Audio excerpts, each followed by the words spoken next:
Okay. So, ladies and gentlemen, now I can see here on, I have to check first if I see here on my Yeti microphone if it works.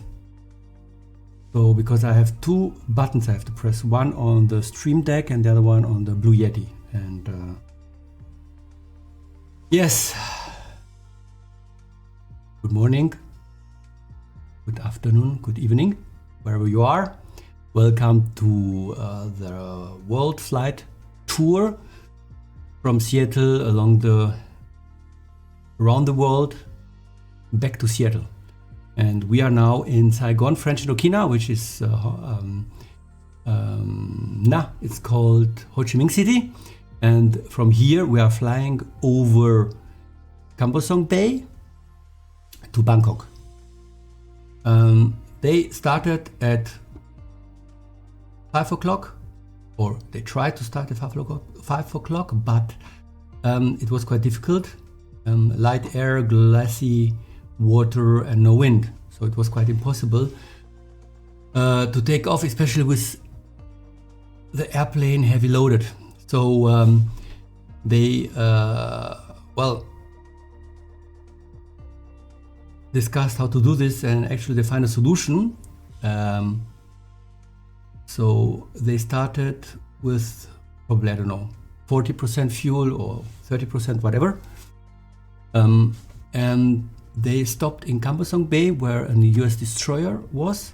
So here they refueled, and then from here they started again and towards Bangkok, where they, I think at 4 o'clock they arrived Bangkok. And they mentioned here it was quite, first of all, river was dirty and muddy and really much boat traffic. So,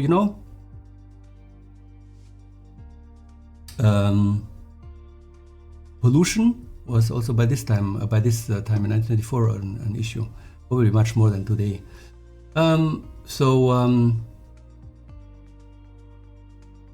Yes, so they were a bit afraid, but there was another US destroyer, so they probably some of the Navy guys were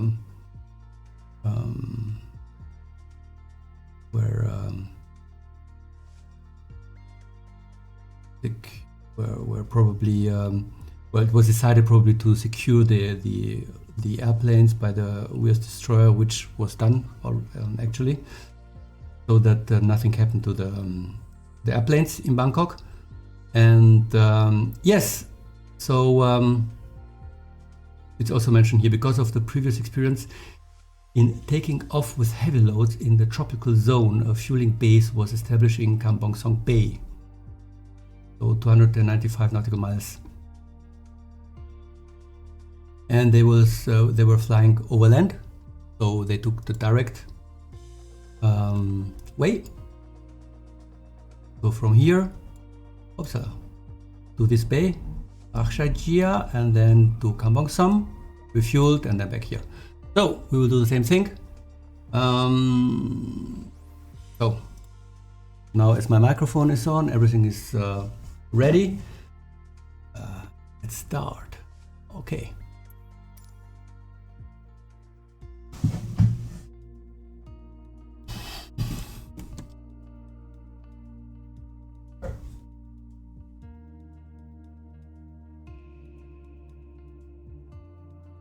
It's really funny. I mean, I have the Stream Deck and the Yeti. It's blue when it's off and red when it's on, and I mean it's actually visible. Then I have on the Yeti, it's a small button with a light which is blinking, which means the Yeti microphone is off. And I completely missed, or whatever, I was so into the story, telling you the mission details for today, that I totally forgot to switch it on both on the Stream Desk and on the Blue Yeti. So,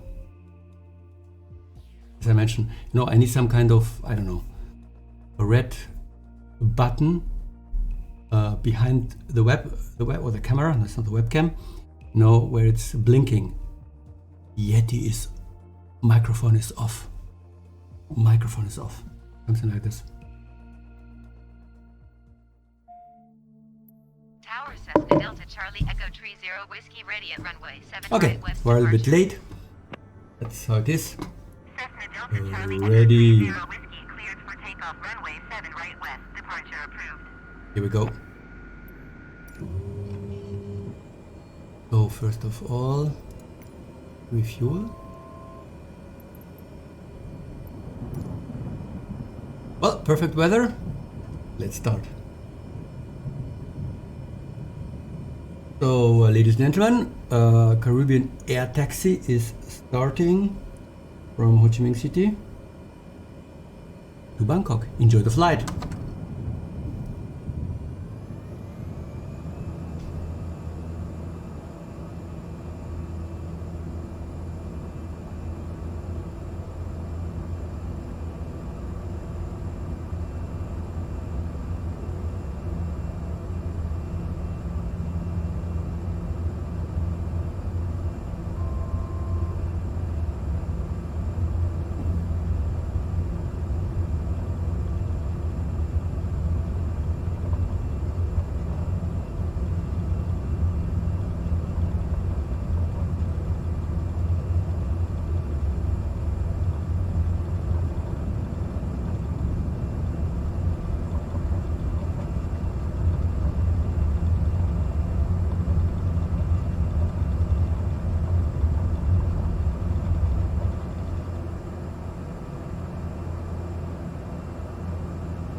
Oh, this was a very smooth start. Perfect.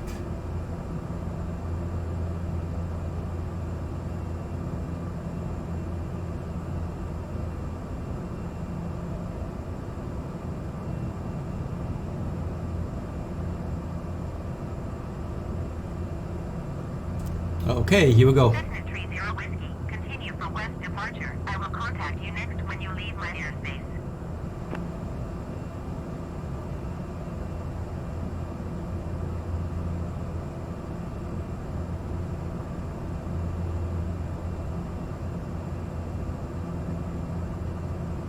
I think we need to fly in this direction, I suppose. I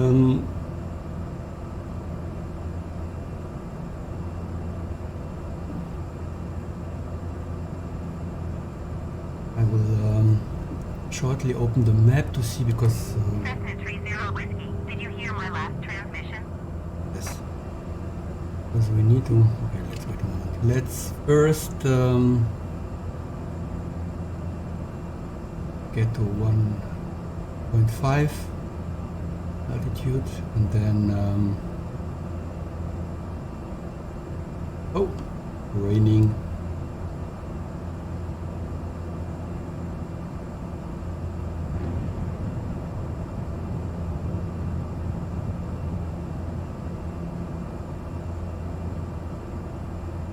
Cessna Tree Zero Whiskey, did you copy? I think this is okay. So let's check it out.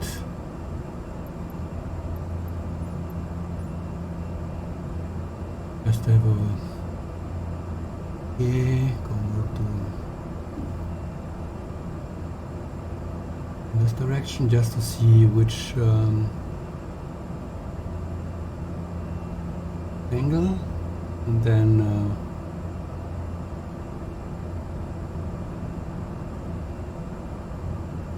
wow, Cessna Tree Zero Whiskey, cool. did you copy? Okay, I think this is. Well, let's this.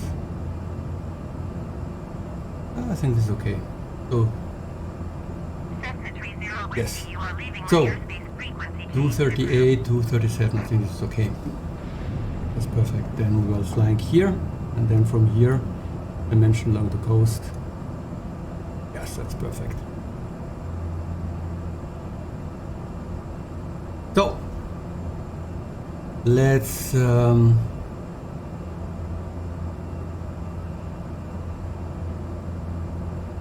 Well, let's have a look outside, what it looks like.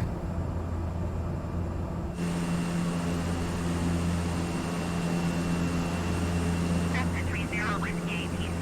Services terminated. So here we are.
This is a direction we have to fly.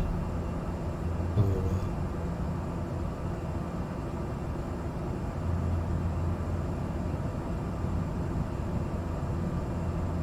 we have, I think, around 40 frames per second. Oh, that's okay. I think that's good.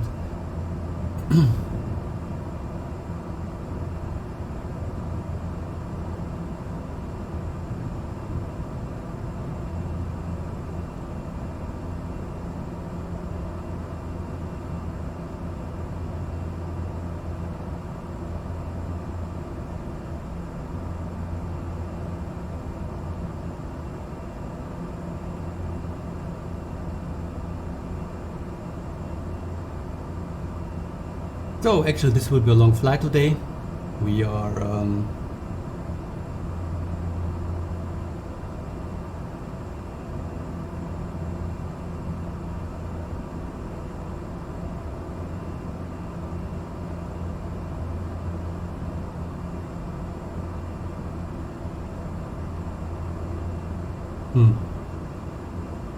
I'm just curious.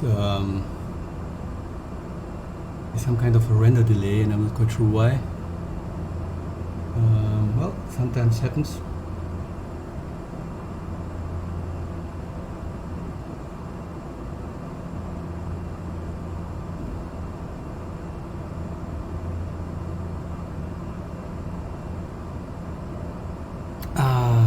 So yes.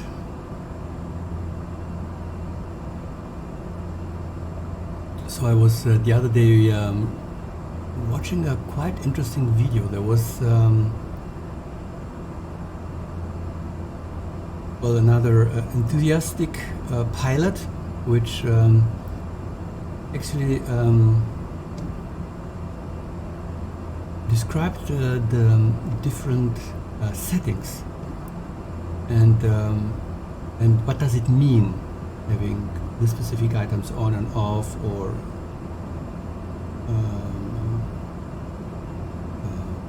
on low level, and then low to medium, medium to high, and high. So it was quite interesting to see the differences, and well, actually something probably everybody can do, but you know, it's sometimes you're looking around and then you on YouTube, and then you oops, what's going on? And then you find this information, and then you say, oh cool, let's have a look. And it was very interesting to see the difference between the different settings, especially the information on the ground, or the details on the information on the ground. So yes, actually I raised it up to 100%, and this is why I have now only 30-40 frames per second. Normally I'm around 50, but now it's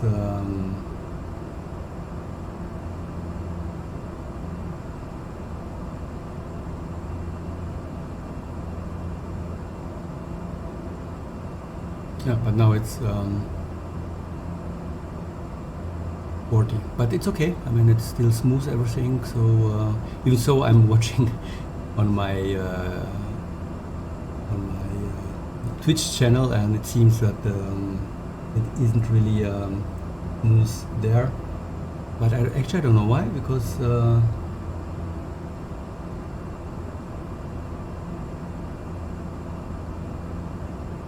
the output to my provider is quite okay, but the rendering process is quite low, and I'm not quite sure why.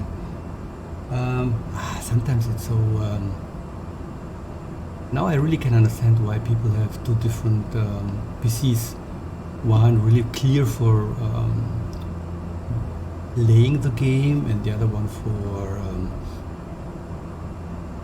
all this render stuff and whatever. You know, it's. I can really understand this.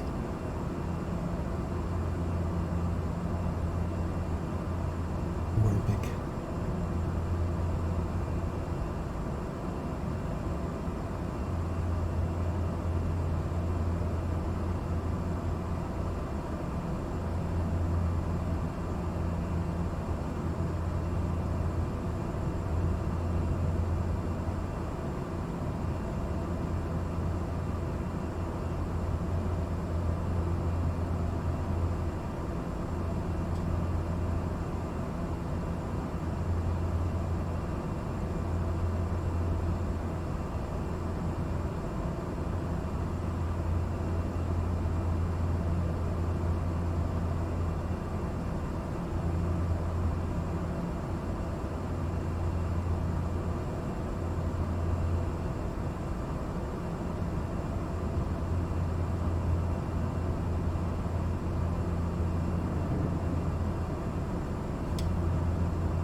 So, well, I don't know. It seems that I have an issue seeing myself on the channel, on my channel. So I don't know if you can follow me without any issues.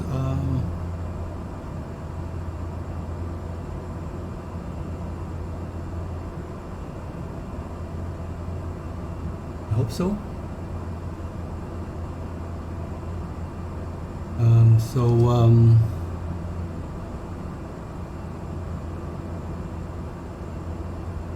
Yes.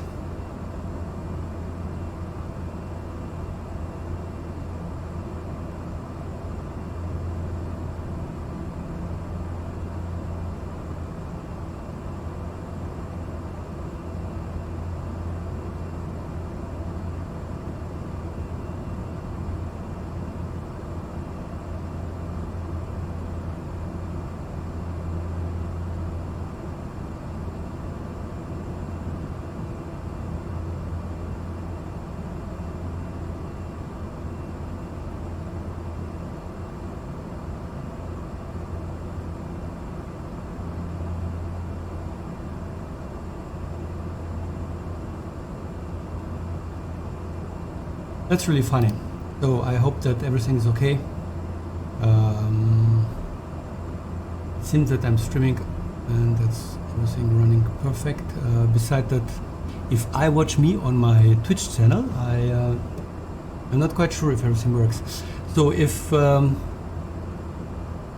maybe you can get me feedback. So if you can watch me live and is everything okay, then maybe you can give me a short feedback, because now I'm a little bit lost in space in a way. I'm flying and I see on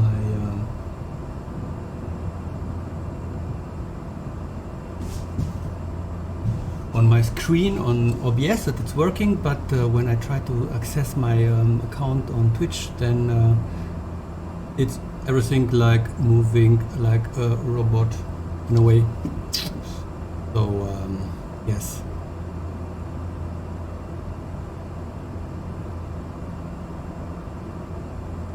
But you know what? There's something else. I have my mobile device here, so let's have a short look. It's incredible.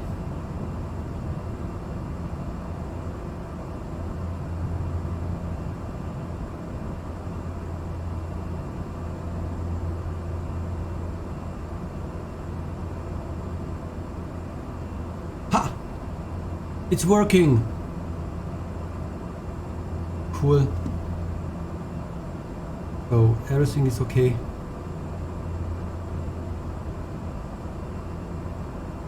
Yes! Perfect. Ooh, okay. I'm happy. It's very interesting that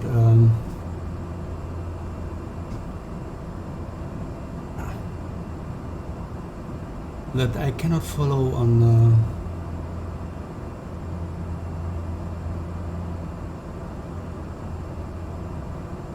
that I cannot follow on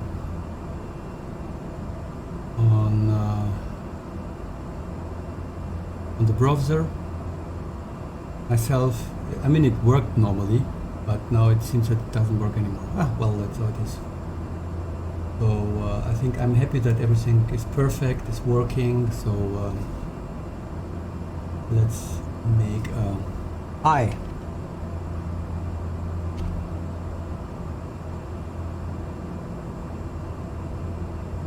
So we are flying today from Ho Chi Minh City over Bac Jin Bay, I think it's called, and then up to Bangkok. And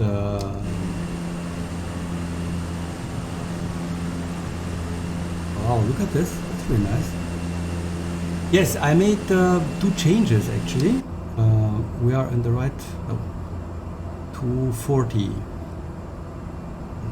to get more information on the ground and also to get more details, which ended up in losing around well, probably around, I don't know, 10 frames per second. So I'm now at 40, but you know, on the other hand,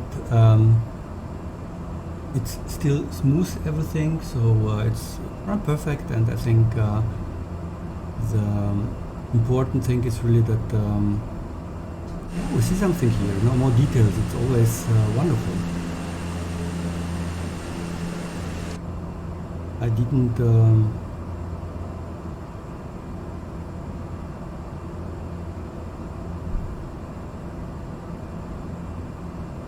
let's go back.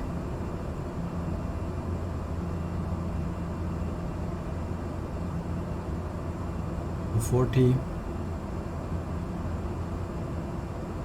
Now sometimes you don't have the time to do all this, to check all the settings and the details and whatever, and then it's really wonderful that you have people that have the time, and wow, that is amazing, and like to do this kind of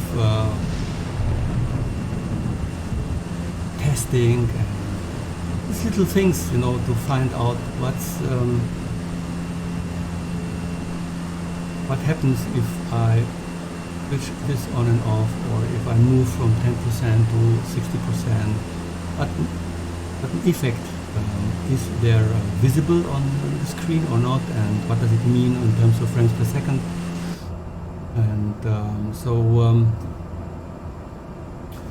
And basically, as I mentioned, there is one enthusiastic pilot who actually, yes, made a video on YouTube describing this information, or this details, very clear. And I think one important thing was that 2 specific settings that if you go from the standard value to really high, so to or ultra, or let's say 100%, then you have much more details on the ground, and but also details on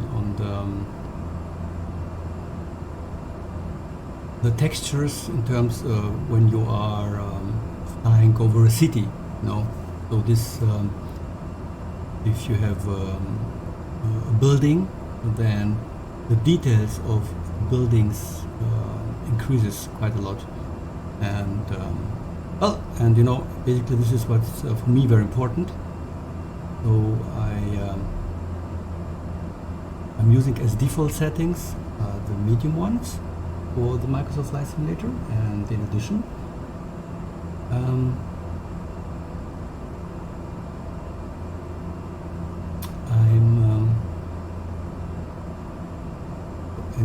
I raised up the details of the ground and of buildings or streets or whatever, and increased also the level of details for fogs.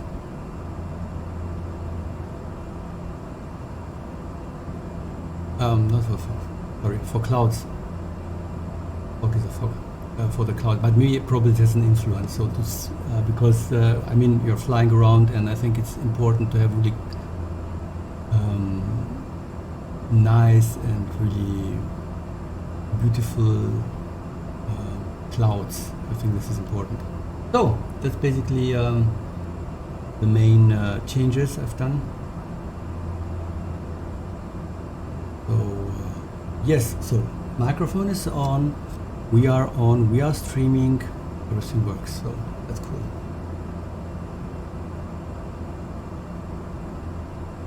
Yes, that looks very good. Perfect.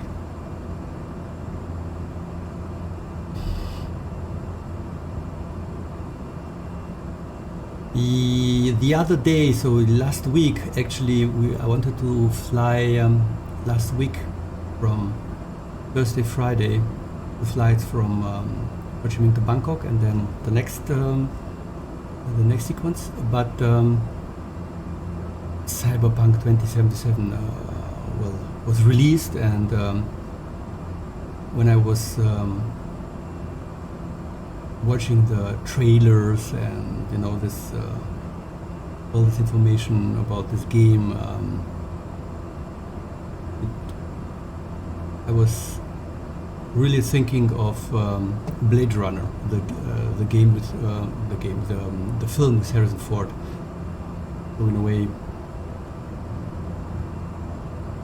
but it was, and actually I liked the film very much, the first one.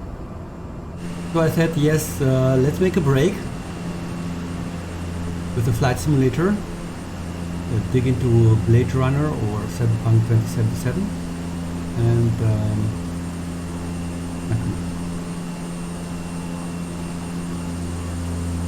it was really cool, or it is really cool, the game. It was really a nice game, and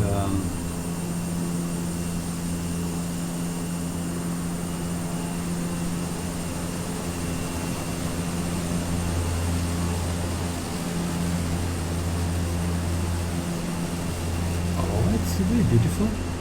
Outside, I really have the feeling that there's really much more information there, and that's really cool. That's really fantastic.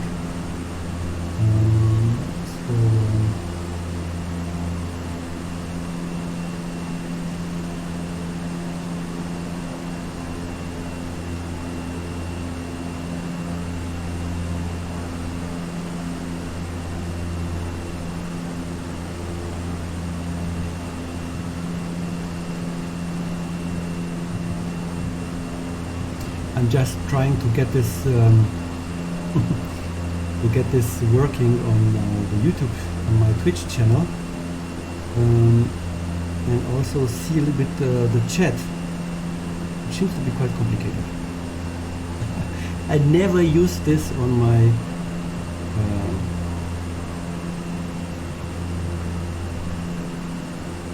I never use this on my mobile devices, so it's really funny to watch this now here, and especially because there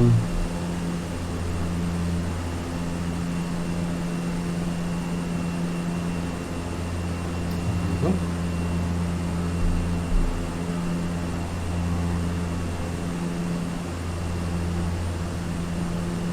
Yes, because I think it's important to have a little bit of watch a little bit what's going on in your chat, and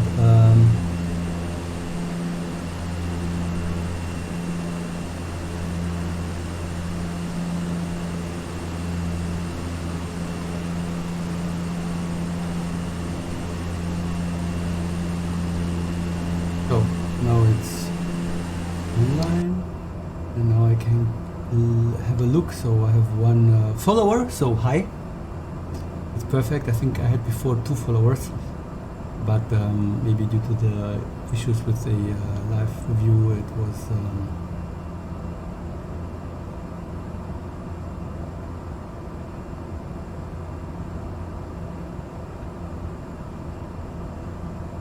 so anyway, now it seems that it works everything, and I'm really happy to.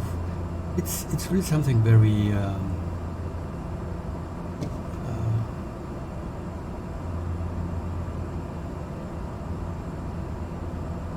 relaxing. It's very enjoyable, you know, flying around, and really looks much better.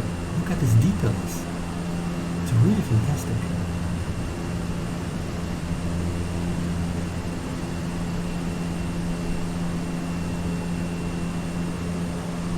Really wonderful.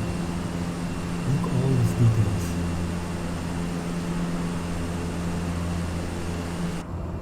Cool. So what's next? I mean, I know we just started flying to Bangkok, but I think it might be also interesting to see what are the next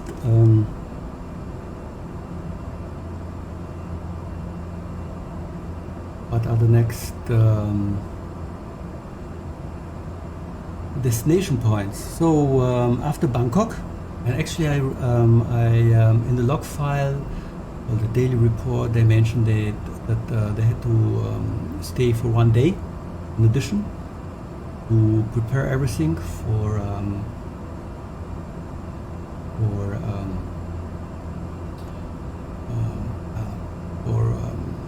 they had to make some small changes and repair the airplanes and maybe relax a little bit. And then they started from Bangkok to Tavoy, is in Burma. It's actually quite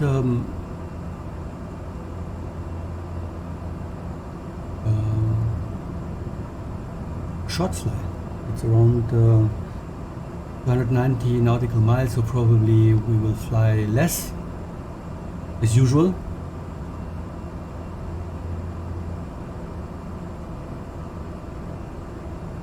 And then this is a heavy flight. And then from Tavoy in Burma, they started to fly against Akyab, now Sitwe in Burma. And this was also a very long flight. They stopped at Rangoon, probably also in Burma, for refueling. And then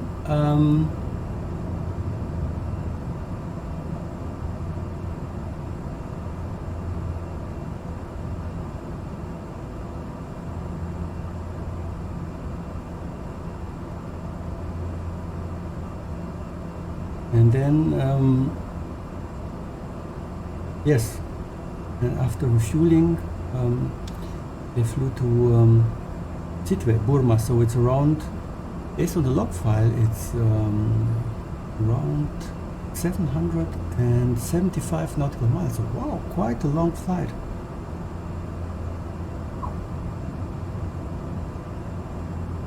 I mean, the longest flight they had is from Greenland, Frederiksdal, Greenland to Iviktut in Greenland. 830 nautical miles. So this is really a long flight. This is really long.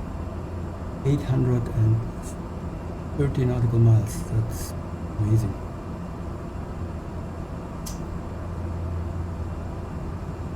Oh, we have another one. From Bushira, over Baghdad to Aleppo, Syria. And this is also a very long flight. It's even longer. It's 920 nautical miles. And they also had a stop in Baghdad. So from Bushira, Persia, now Iran, to Baghdad, it was 390 nautical miles. So then they refueled and then started again towards Aleppo. Wow, that's heavy. Okay. So probably we'll have to also have a short break. Wow, look at the details. It was really, really nice to raise up the details on in the settings, the menu. Look how wonderful it looks. All these water streets. When I don't have any information or any photos by the time, flying through this area, how this area was by the time, so in 1924.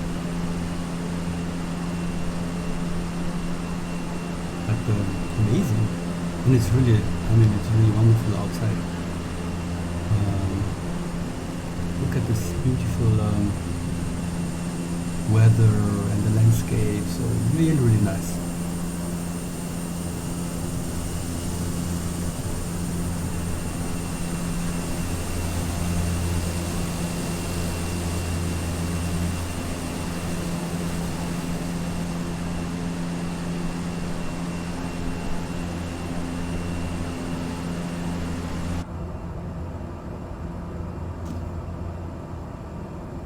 Okay, everything looks perfect.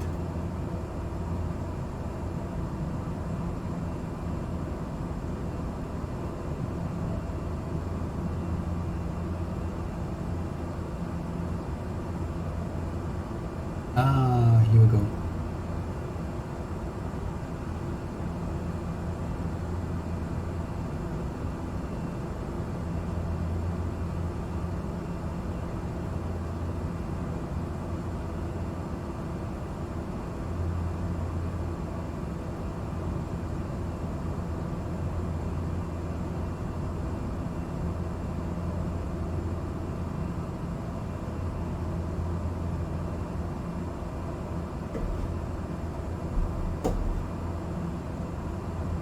Cool.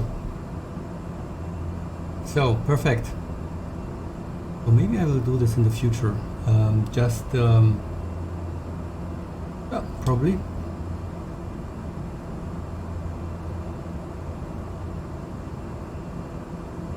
Like this.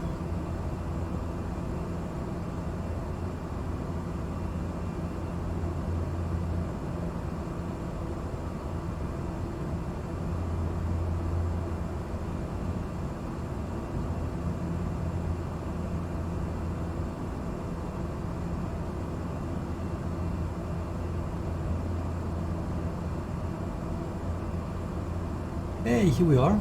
Are we in the bay? I don't think so. Maybe a little bit too fast. Oh yes, we're already there. Oh, that was fast.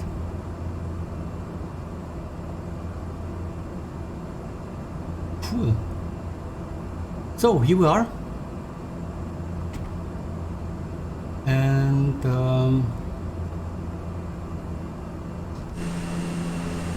we'll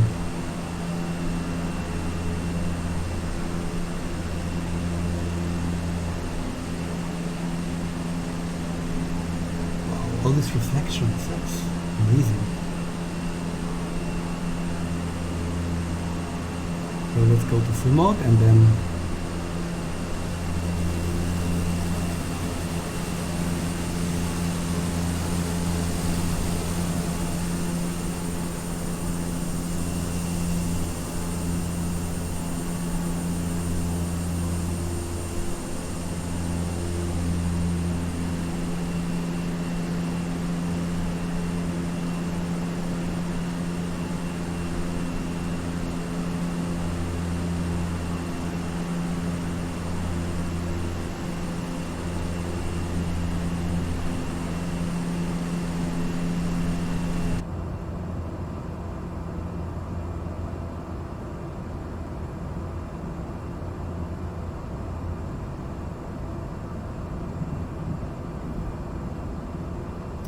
This is really, really fantastic.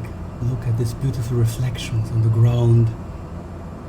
It's this really makes a difference. I'm really, really happy that I was watching this video on YouTube.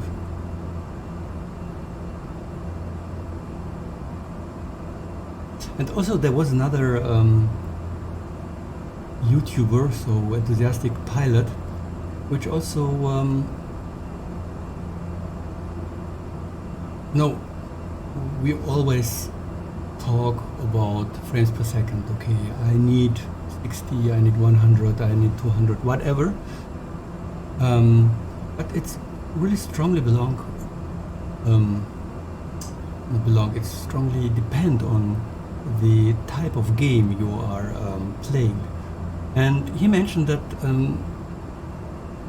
you can there's one setting in the flight simulator where you can fix the frame sets. So, or yes, to say I want to have only 30 frames per second, or I want to have only 60 frames per second. There's another. And so basically, based on his information, he mentioned that 30 frames per second is totally enough, and he was focusing more on other areas to improve the quality than to improve the frames per second, because he mentioned, no, 30 frames are quite okay, it's totally enough, and it's much better to give this, to reduce or to take the power of the graphic card to increase other areas. So, wow, that's amazing, look at this. And actually he's right, I mean I have 40 frames per second, and it's totally okay. I mean 40 it's for me okay, because you have a buffer. In the cities probably I will go down to 35. So it's I think it's totally okay to have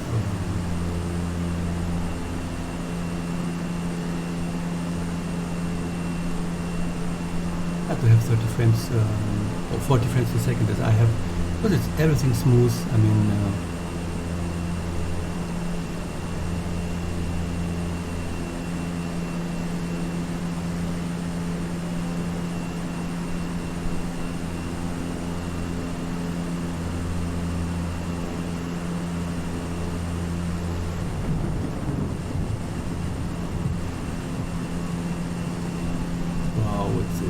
this beautiful, fantastic.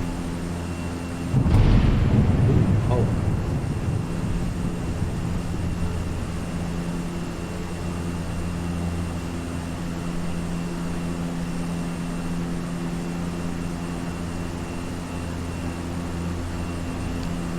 So back again here. Yes, and actually he's right. So yes.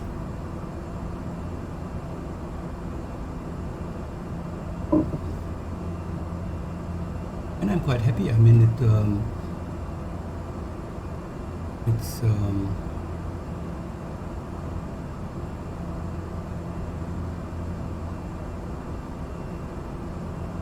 I mean, if I play Cyberpunk 2077, you know, you have their fast moves, and it's really more important to have high frames per second. So,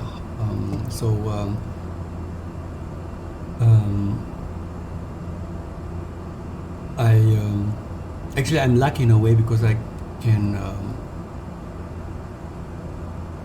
use the default ultra settings of the game, and with the NVIDIA RTX graphic cards, and I have a 2080. It's possible to switch on DLSS and put DLSS on quality, and then I have actually to 95% of the time I have 60 frames per second. I think 95% of the time. maybe sometimes I go a little bit down to 55 or so on, but it's it's everything smooth, and I think this is important. Actually, it will be interesting to see if we have DLSS in the Microsoft Flight Simulator, because then probably would be possible for me to really put everything on probably on high quality or ultra, and with DLSS it will be manageable. I mean, the point is, if DLSS is really implemented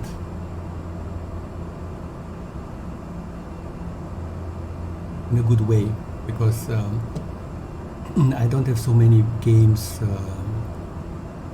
with this retracing capabilities and DLSS, but I also have heard that sometimes DLSS is not really proper implemented, and then the quality is not really nice. But I mean, I know from Cyberpunk 2077 that if I put everything on ultra and I don't and I switch off DLSS, I have then, I don't know, 20 frames per second, so not manageable at all. But with DLSS on quality, it's cool. It's really cool. And honestly, I mean, I don't really understand. I mean, how? I mean, the 2080 is really a powerful graphic card. It's even not very old, and it's still unbelievable that a game like Cyberpunk with on ultra quality, but probably even on high quality, it's not manageable to play in constant 60 frames per second. So this is yes, heavy in a way. But well, it's another story. It's not. But I think I will appreciate to have a DLSS in the Microsoft Flight Simulator integrated in the game, because my hope is that then I can really push everything on high, and it's still manageable. I mean, if I have everything on ultra with DLSS on and have still 40 frames per second, wow, that's amazing. That's really cool. So yes.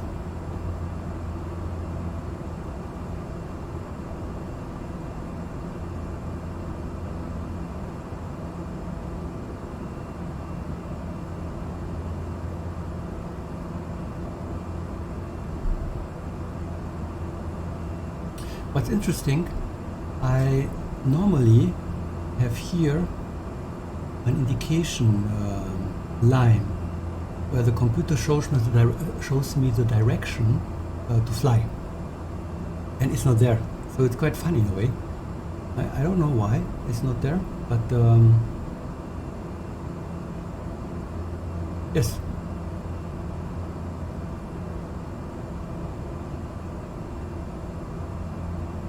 The only thing what I have is this one here.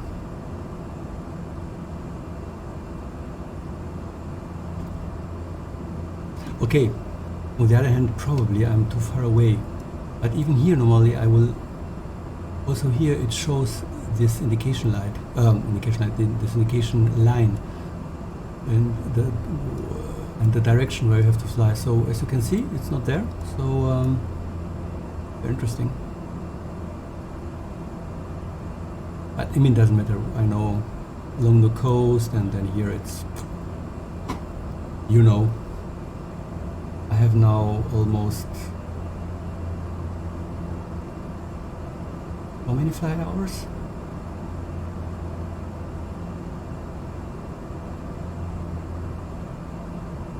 $100?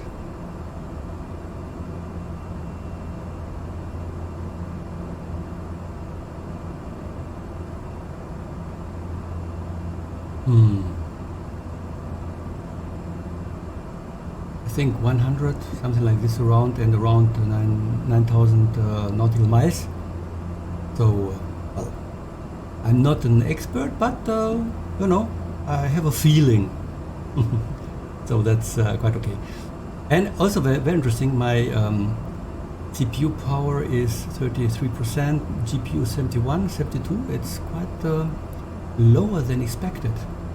Because normally I always, GPU was always 99 to 100%. But now it's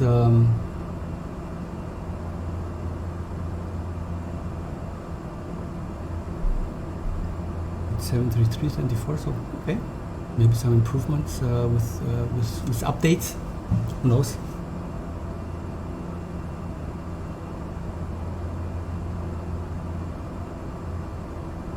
And also here it's mentioned 327 nautical miles left. So maybe there was an improvement or an update with, so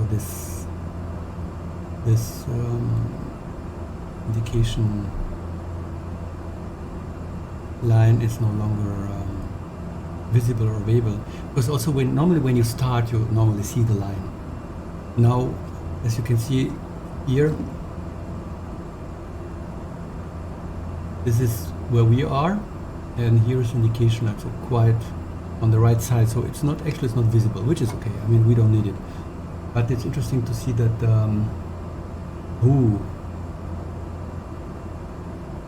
that it's no longer visible on the second screen, so on this one here. It doesn't matter, everything is fine.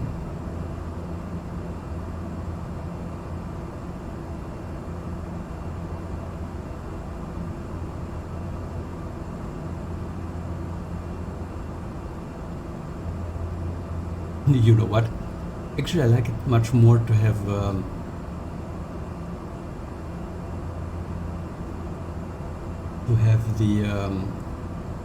the live view on my Twitch channel on my mobile device, because it's in front of me. I don't have to look on the left side. It's more, you know, on the right side. It's more I don't know, natural in a way, because I'm flying and just look a bit down where the instruments are. Anyway, I have to look there, and then I can see if everything works on the stream. Oh yeah, I think for the future we'll do it like this. And again, something I've learned now. In particular, I have to say, I can't tell you so much about this area.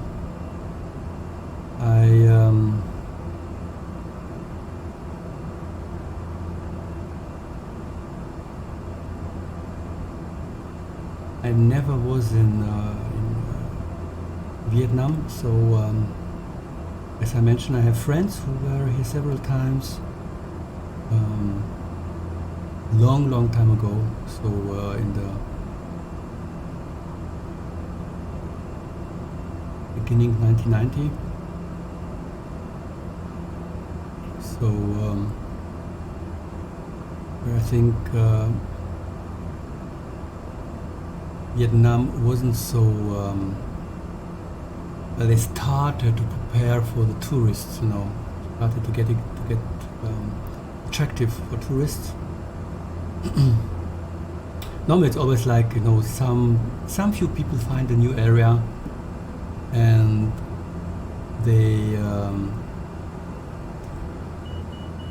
yes I've seen, and then they're going there, they found everything beautiful and very natural, and all the people, you know, it's really fantastic, and then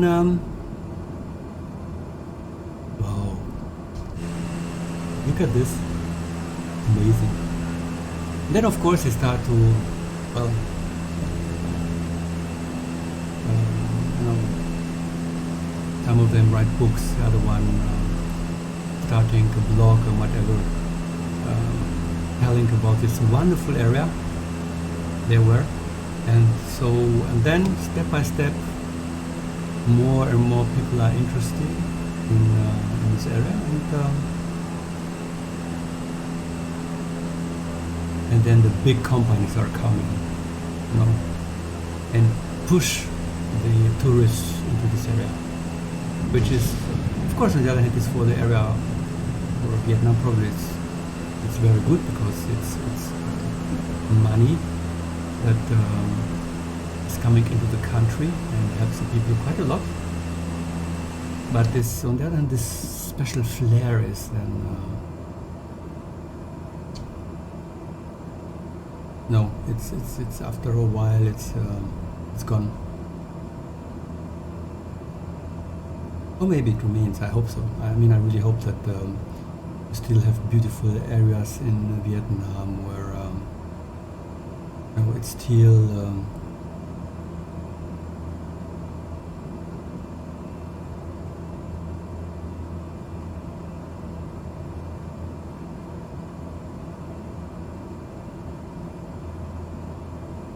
nice and beautiful and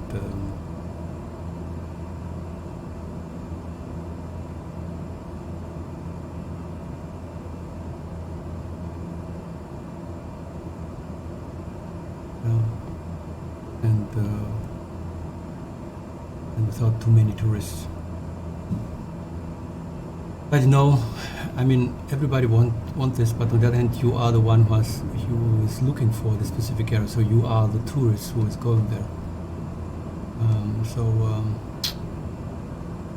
The side of the coin. Anyway, I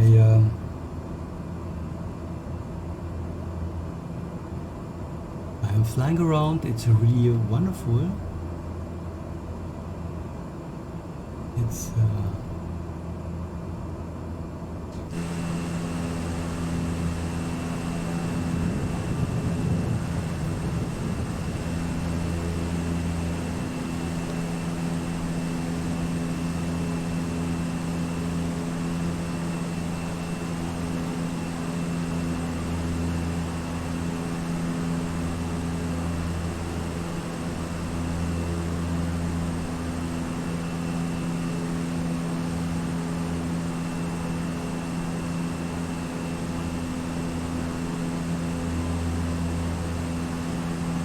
okay, now with the blizzard, now I'm at 34 frames per second. So as you can see now, I'm yes, and when the blizzard is popping up on the screen, then I go down to 28, 26. Not really visible. And if I'm in the cockpit, then it's okay. Oh, really nice.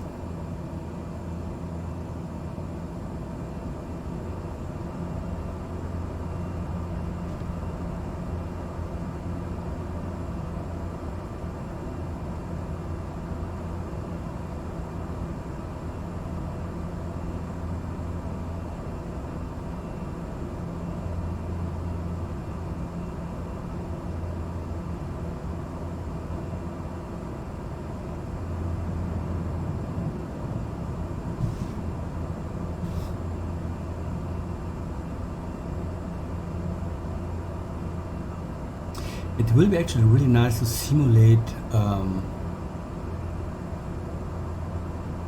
think I already mentioned at the beginning. It will be nice to have some kind of simulation mode, you know, to, for example, if you want to simulate the look and feel of 1984, 85, or 86 with, I don't know, Flight Simulator 3, 4. I don't know what the right version of the Microsoft Flight Simulator in 1984, 85, or 86. But actually, it will be nice to, you know, to switch. Let's say this classic mode, like we have in World of Warcraft.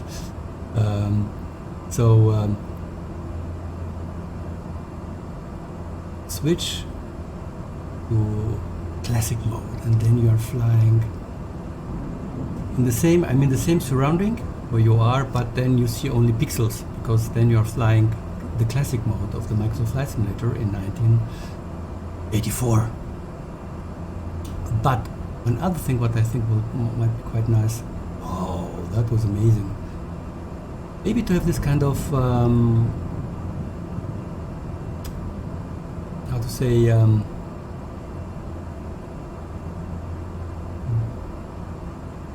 also simulation mode back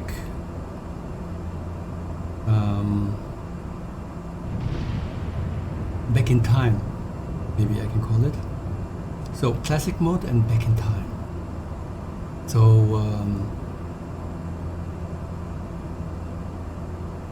I want to fly with the Microsoft Flight Simulator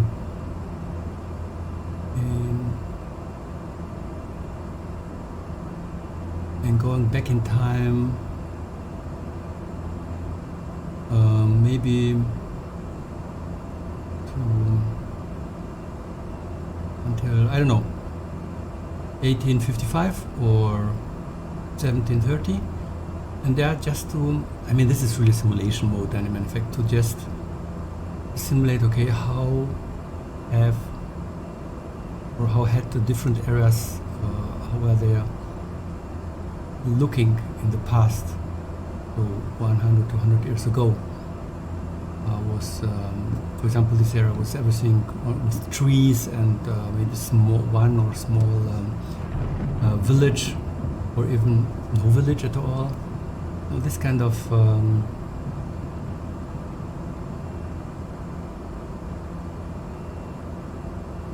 simulation I would really love to have.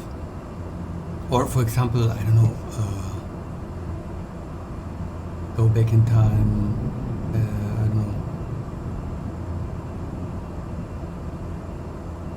second, third, fourth dynasty in China. I don't know when this was,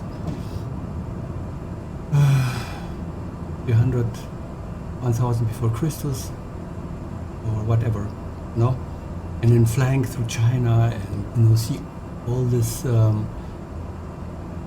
see the cities which were by the time, and with all these old buildings, or fly, I don't know, 300 before Christus through Europe, and Italy and Rome, and and see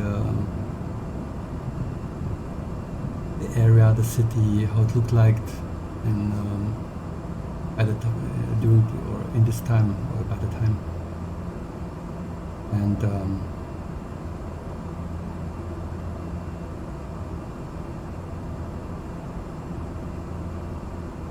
yes, I think it will be quite fun to have this kind of back in time future. But anyway, I will be quite happy to have only this, to starting first with classic mode. Classic mode is cool. Even so, I mentioned I don't really play Minecraft. I see some people also on Twitch playing Minecraft. I didn't really, I don't know.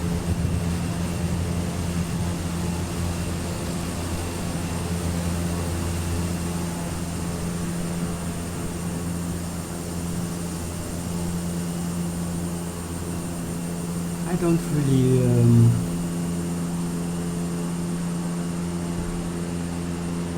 I cannot connect to this game in a way, It's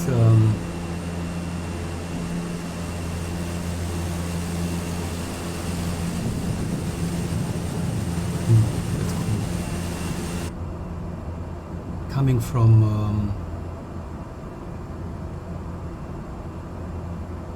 1980 with the first games, and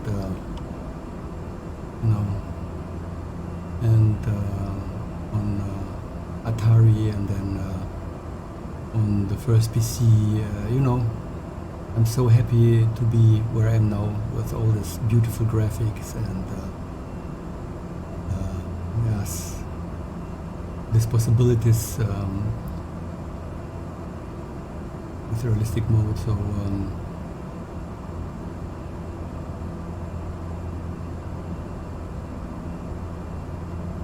even though I like this, as I mentioned, back in time, 1950s US, for example, or 1920s. Probably there will be, I hope in the future, this kind of games, mixed games and reality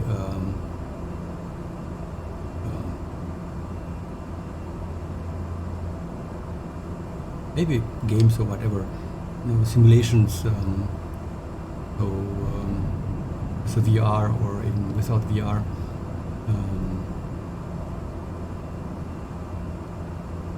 Walking through different towns and different decades.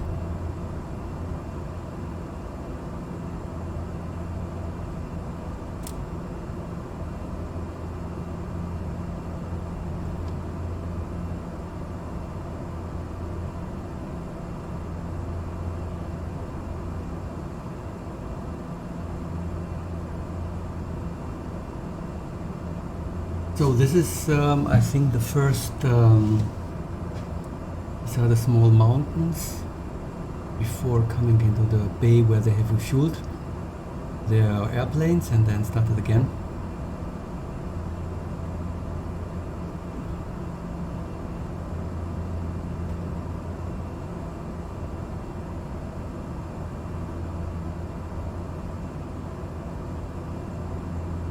And as I'm not quite sure if we will get in time. I mean, in time in terms of avoiding flying by night. But I suppose that we will maybe in the evening. I mean, I have still 300 nautical miles, and normally I have around 40 minutes for 1 nautical mile. So, and even though I'm flying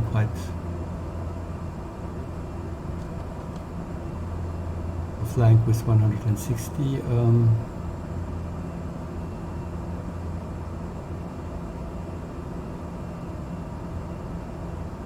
and as I don't have it now, so another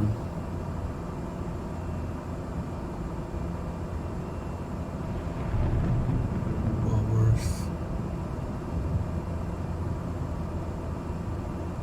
Yeah, I would say maybe 2.5 hours. So well, I think then will be, if I local time, that will be then 5, 6, 7, almost 8 o'clock. So yes, it will be night. Yes, I think probably around 8 o'clock we will be in Bangkok.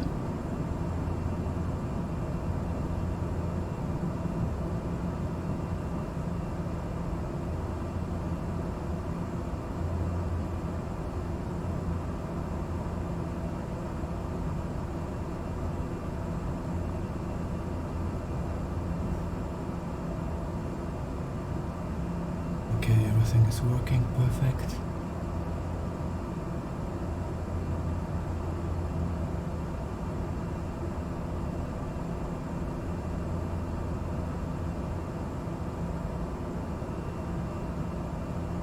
And yes, it might be, I think for sure, I will have to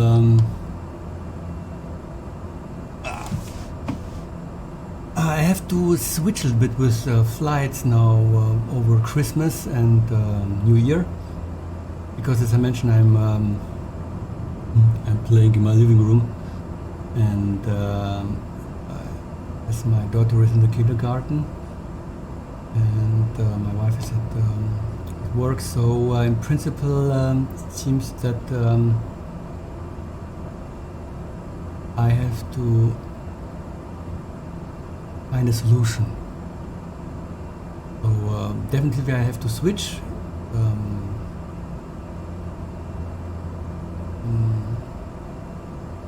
And play during the evening, and then it will not be possible to fly the whole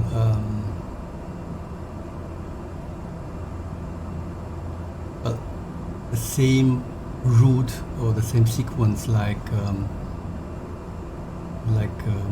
the pilots have done in 1994, because now I have time, I can start it normally at in the morning, local time here, and local time there where we're flying now is probably 3 o'clock, something like that.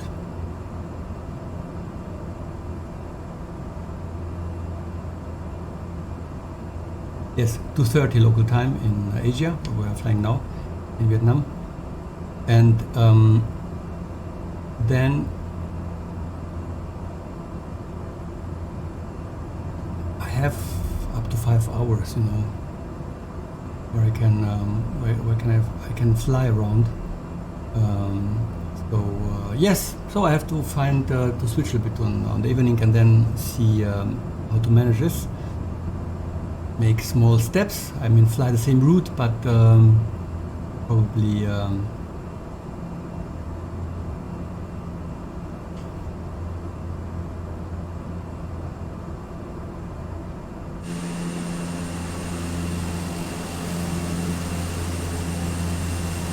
So this is the bay, actually, where they stopped for refueling. So let's have a look.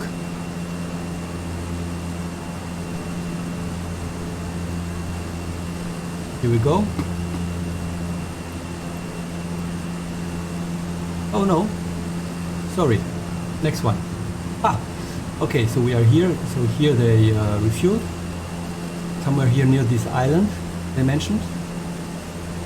And then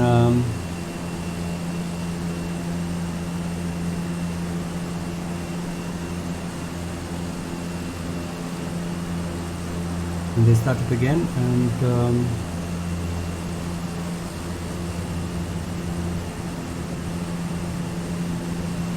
yes. So wow, it's really, really lovely.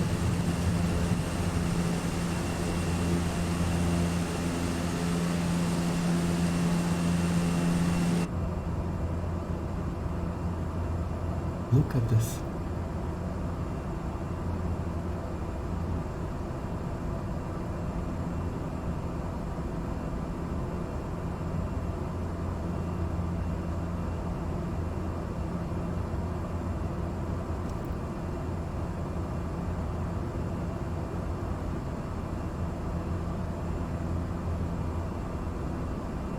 Yes, because I think flying in the evening, maybe 2 to 3 hours. 3 hours are normally, yes, around 300 nautical miles. You know, start, stop, and preparing a little bit. So yes, this might be possible. So we have to see.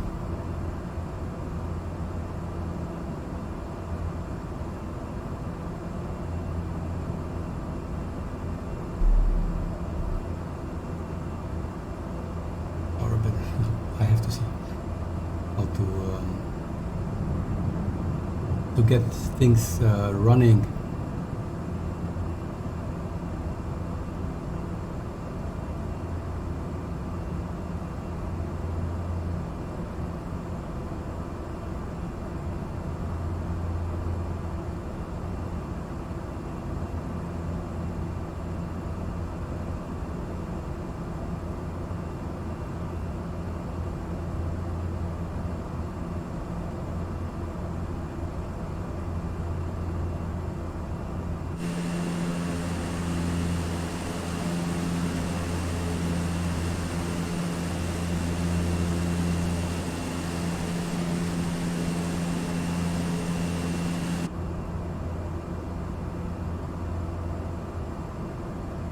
Ooh, wow.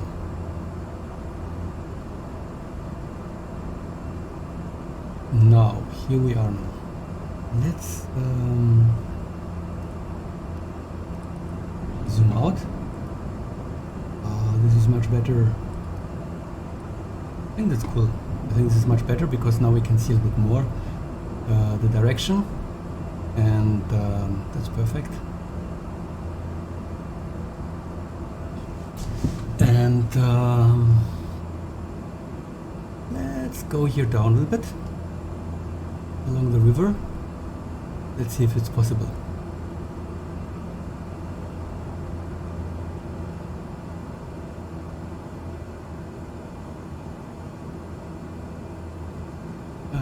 it's too small. I cannot really.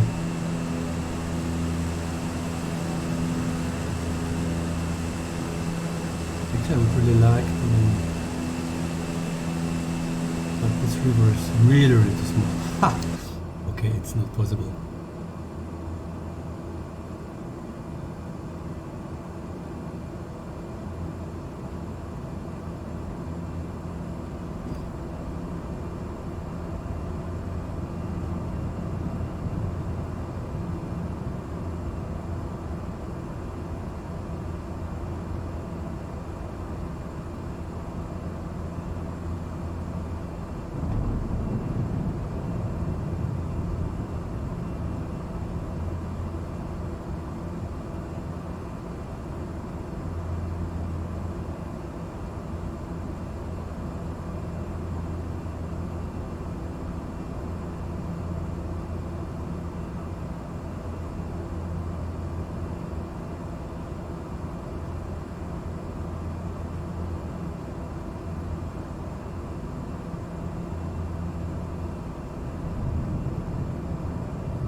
Got the message that my graphic card is overloaded in a way, so I should in a way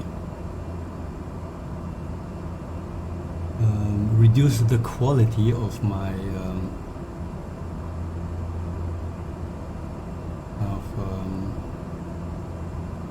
of the encoding.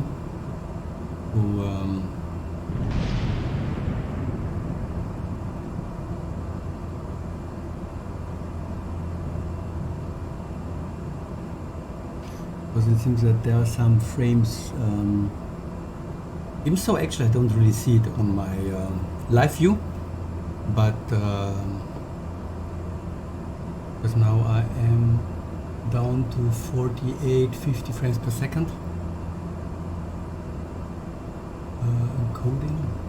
I don't really understand because I'm actually with 38-39 and here's 45, whatever. It works, and it seems that everything is quite smooth in a way, so don't know why he's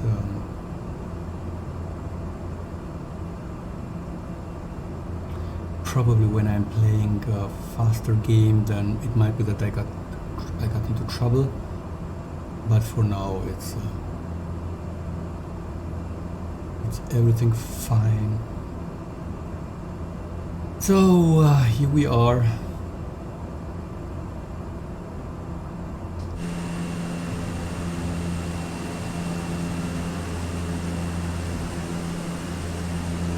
Look at this green, it's really, really nice. Let's go to display mode.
And back again.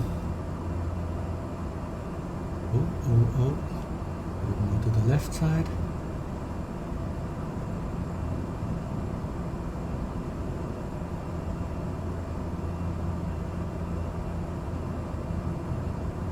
I have to look if somewhere in the future I will have the possibility to fly with a Cessna 208B Caravan, Grand Caravan, then I will do this. That's amazing. That's amazing.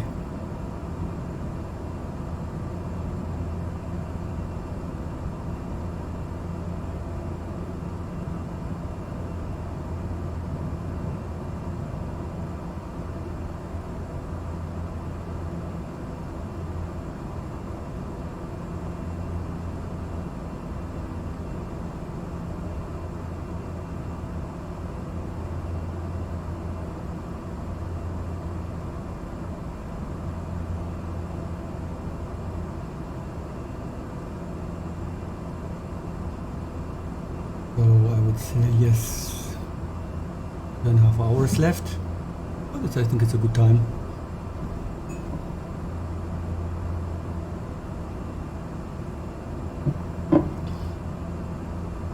I need a little bit more tea, but I have to wait.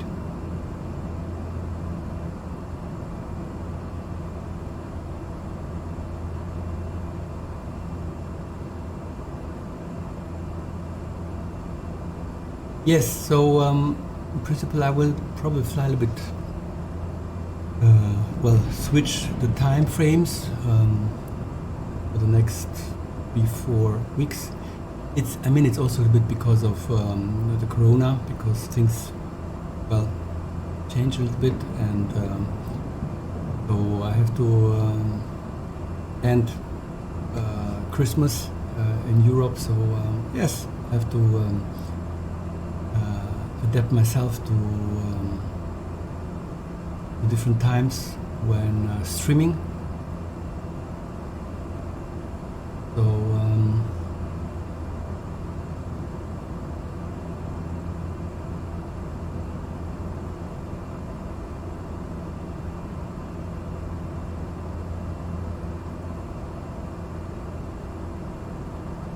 but also I would like to further stream Cyberpunk 2077. So I have to figure out the best schedule for me. Because today I'm flying Monday, Tuesday, and Thursday, Friday is Cyberpunk. And before Cyberpunk it was 4 days where I was flying around the world. So let's figure out how to do this. Maybe fly on 3 days, and on 2 days playing Cyberpunk. Yeah, I have to check out. I have to see.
I think I will go a little bit up,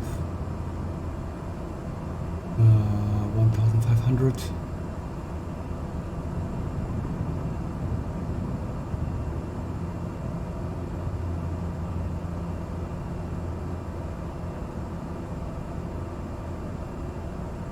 I think there are several things that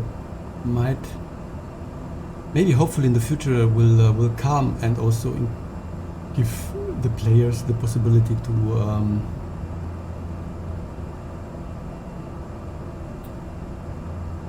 play higher quality or use higher quality settings, but still be possible to play the game in with acceptable frame rates, like DX12, because there I think the implementation of the lower API is much better, but on the other hand it has to be implemented very good, or in a way that it really has a benefit. Then also, as I mentioned, the specific AMD or NVIDIA specific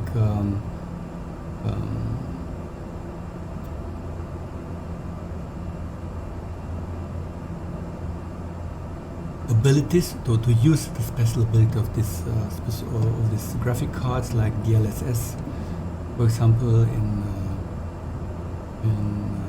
or NVIDIA, and AMD has something similar, I think. But yes, this will definitely.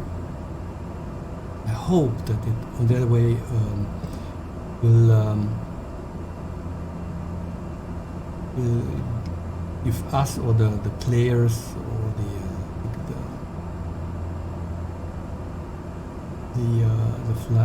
the pilots in the game the possibility to use much higher quality settings, and yes, we'll manage to play the game with good frame rates.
It's still amazing with this microphone. I mean, honestly.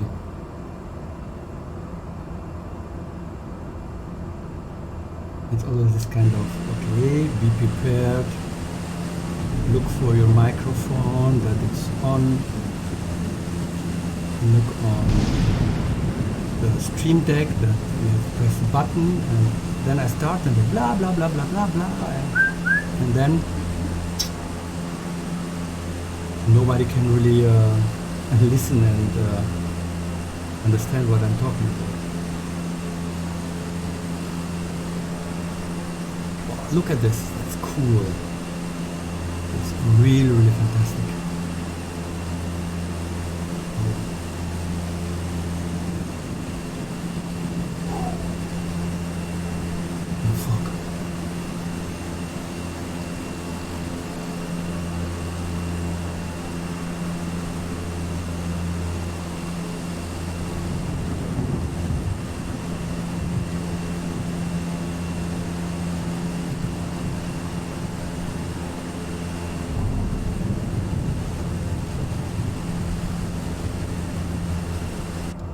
Really, this is really, really beautiful.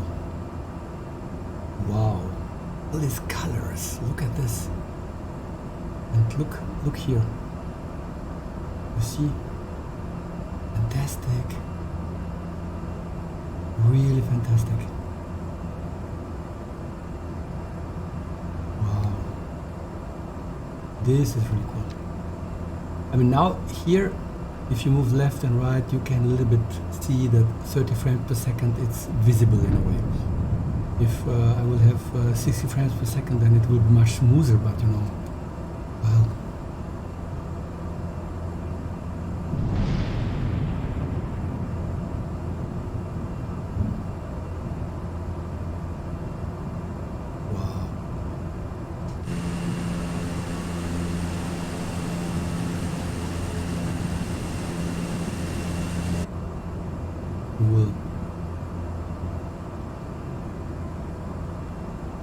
And here we're coming out.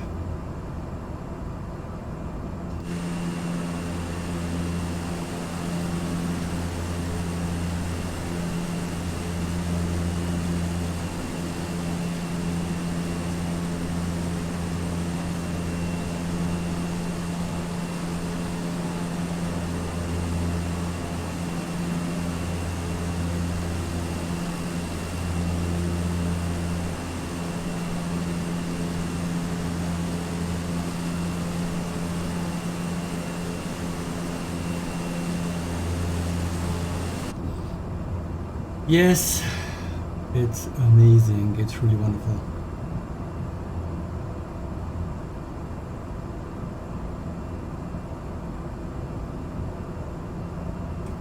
So in-game mode again.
Ooh. Wow.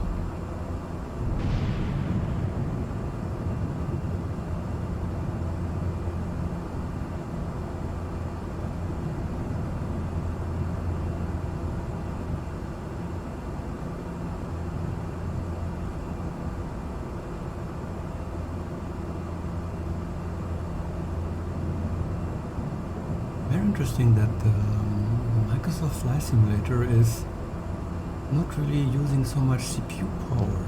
It's more using GPU than CPU, I think.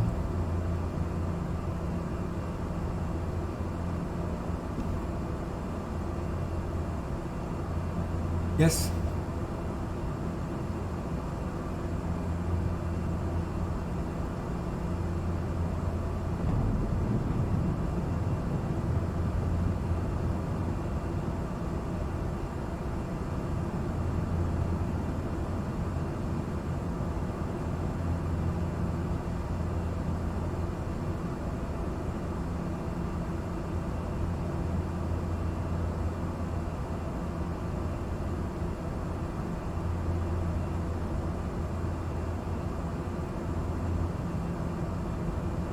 There's the other island in front of us, not this one which we already can see, but behind this one.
So back again. I think it was a quite long time,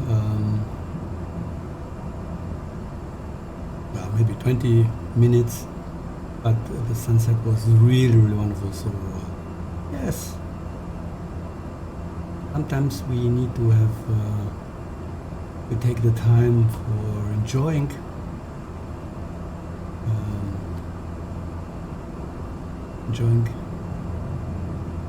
specific moments in the game or in the simulation. And I think this was one of these wonderful times, really, really wonderful.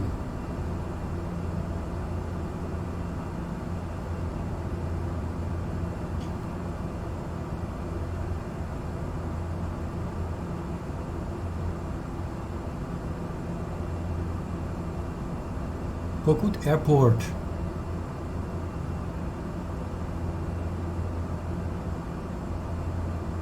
Wow, so many islands here. Look at this, little ones, big ones.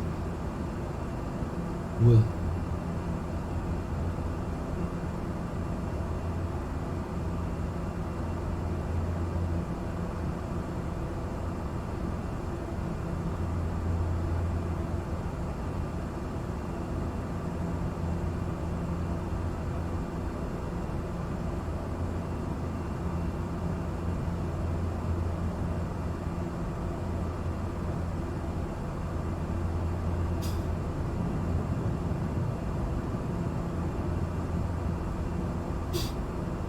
so, yes, night is coming, the darkness.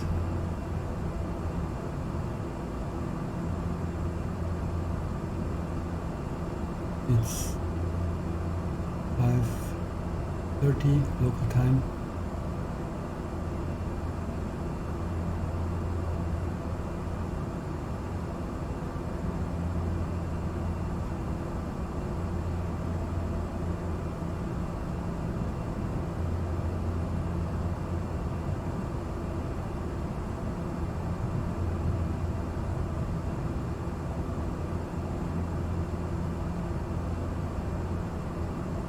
Actually, I have to, as I mentioned, I have to check a little bit on the settings, because as I mentioned, CPU is quite low and GPU is quite high, and you know, maybe there might be some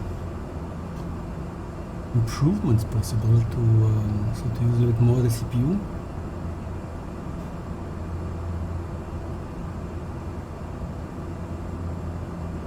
Get higher frames. Who knows?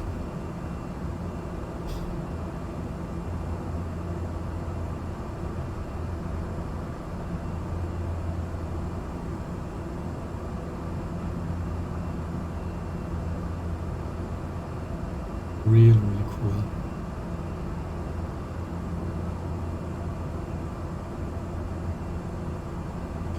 Okay, so we have to go more.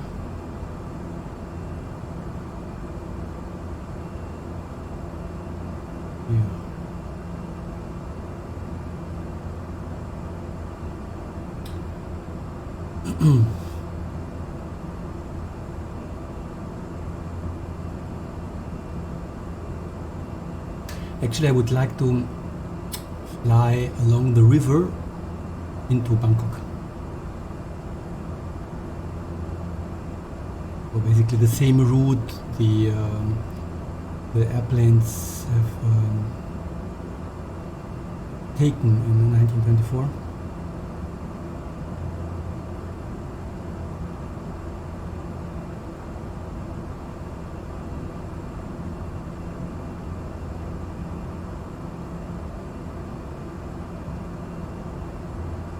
Yes, 150, almost nautical miles left. So yes, we're good in time.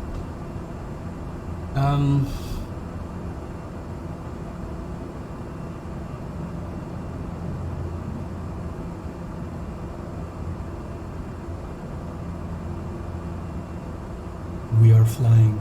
Yes, 44, 45 frames per second. I think these settings now are quite perfect. You know, well, we will have a drop when we are in Bangkok, but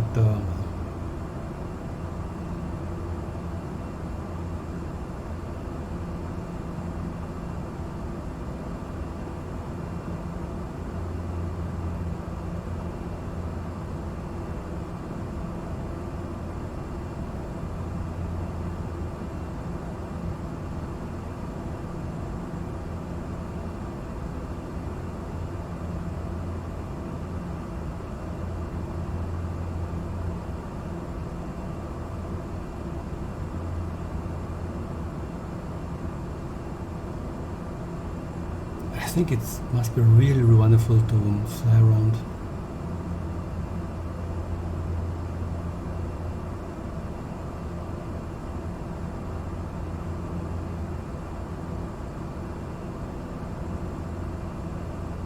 Yes.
Go, there's the island in front of us.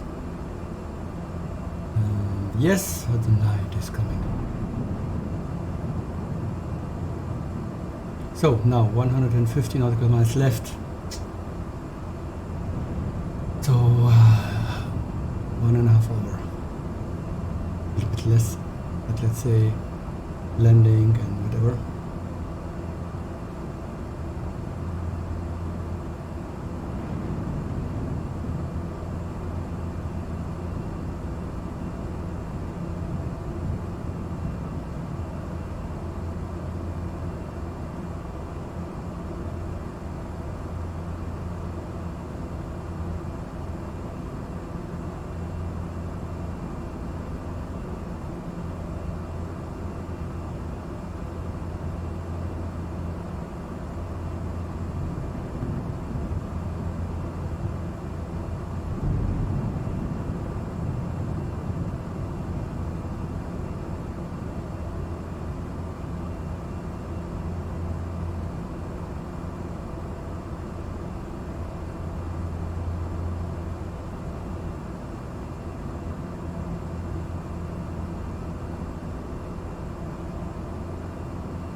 Isn't this beautiful? I mean, it is amazing. Look at the skies. It's red, the yellow, and this pink. blue and all this, and the stars, and it's really, really cool. A little bit I have to say I will miss this, because more and more we will pass this late afternoon time, and then yeah, for a long while we will not have then stars in the sky during the flight.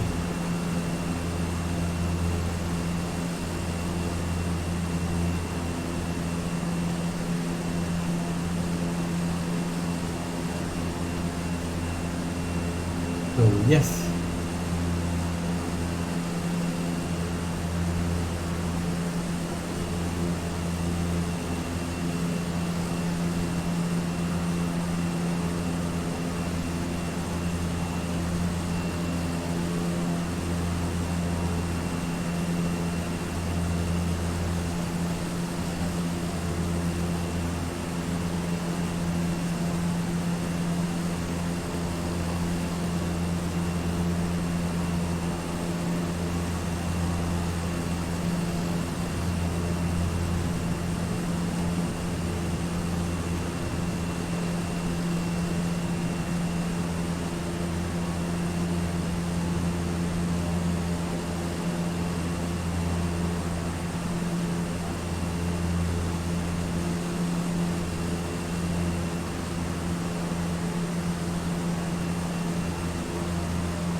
Here we are again. Okay.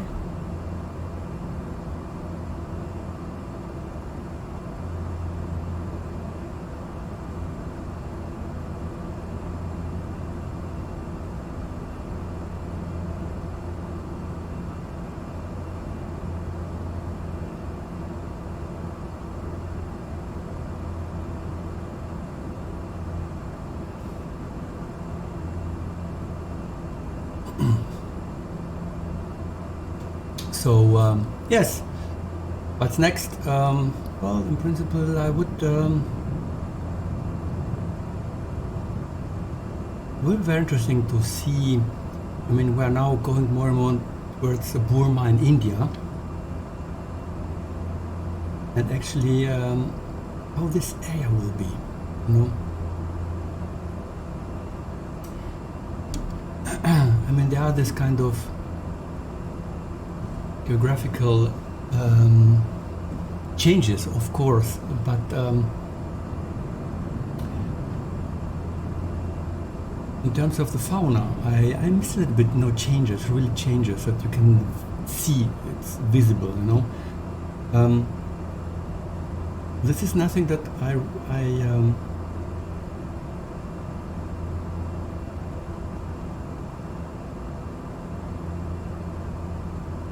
to say, it's something that I miss a little bit, because I mean, I was now in starting in Seattle, then British Columbia,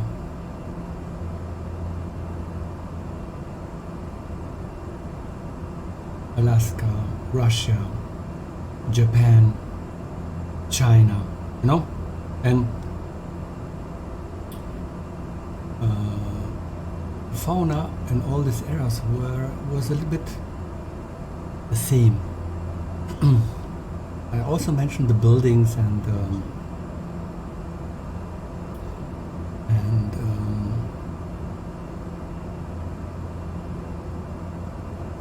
structure, color.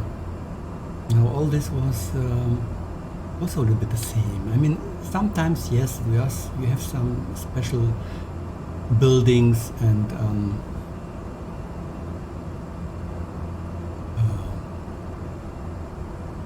which are unique in specific areas or towns or cities, major cities. Yes, it's true. They look different. They reflect more the reality than other buildings.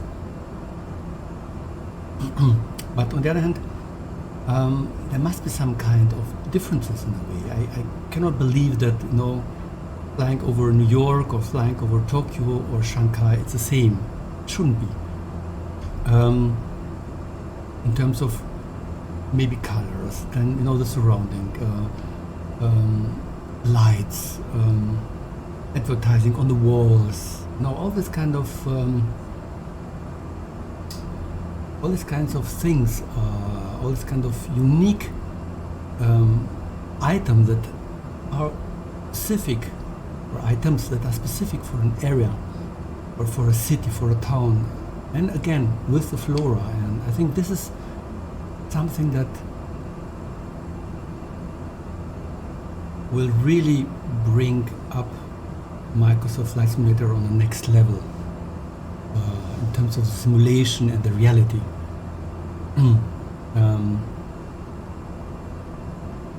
Really, I think that's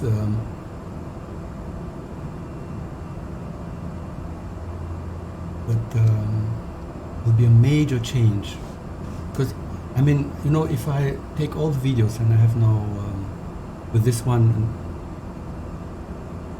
20, I suppose, are all in. By the way, you can watch all the flights on YouTube. I mean, it's also a journey of my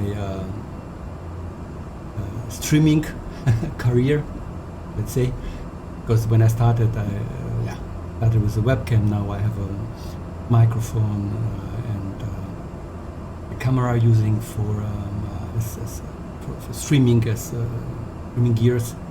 Anyway, the point is, if I take all those videos and I pick up the landscape areas where I was flying through, and I pick up buildings in different areas in the cities and whatever where I was flying around, small cities, big cities, they will probably look the same, you know. Of course, you have, I don't know, for example, what I really I realized, and this was quite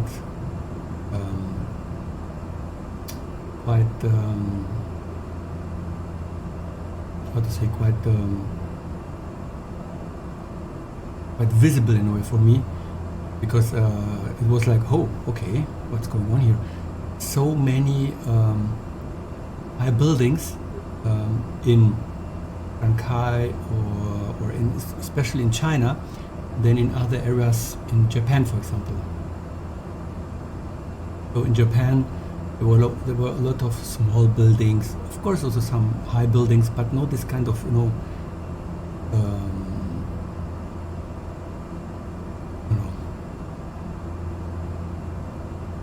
10 floors or 15 floors, you know, huge blocks, one by one. This was the first thing I really realized flying over China,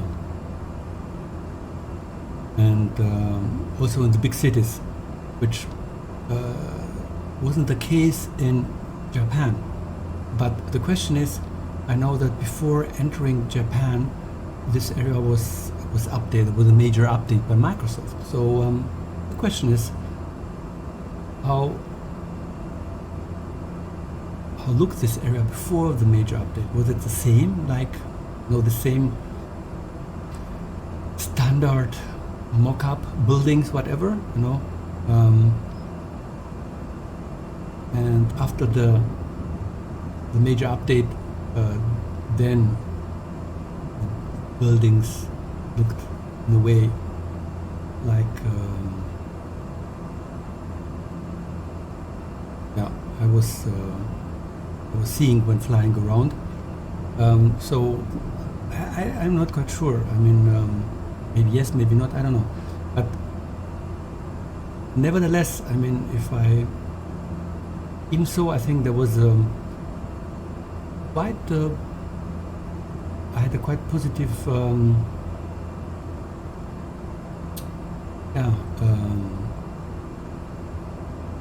View, or quite positive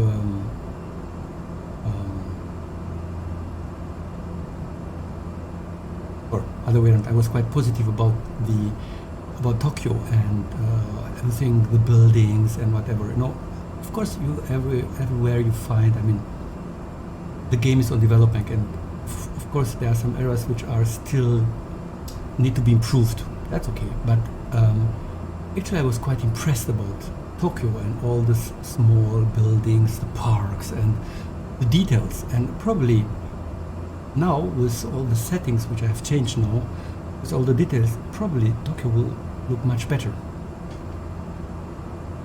But at the time, with the settings, I was still very impressed about Tokyo, but less impressed about Shanghai. And actually I was really exciting when flying to Shanghai, to see Shanghai and all this buildings and the area and whatever, or Hong Kong, for example. And I wasn't so impressed in a way, you know. And maybe this is because either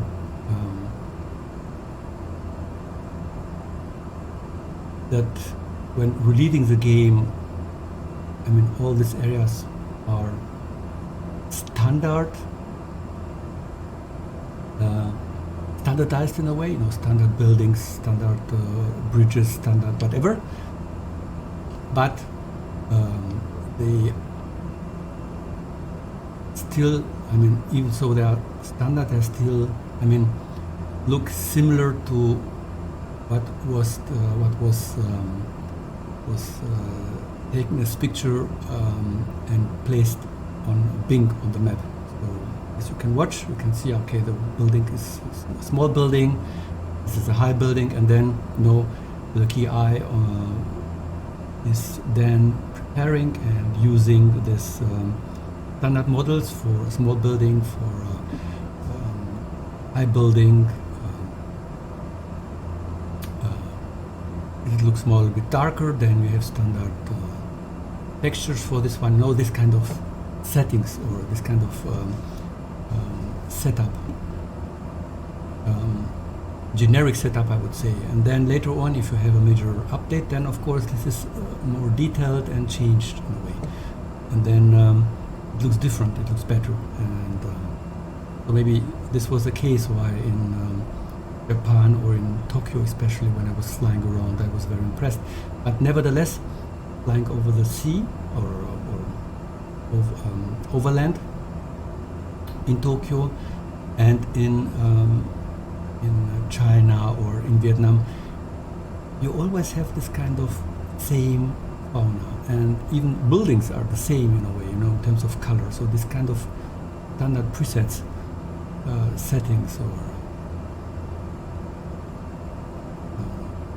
so I think this is something that I miss in a way. Then there must be some kind of differences between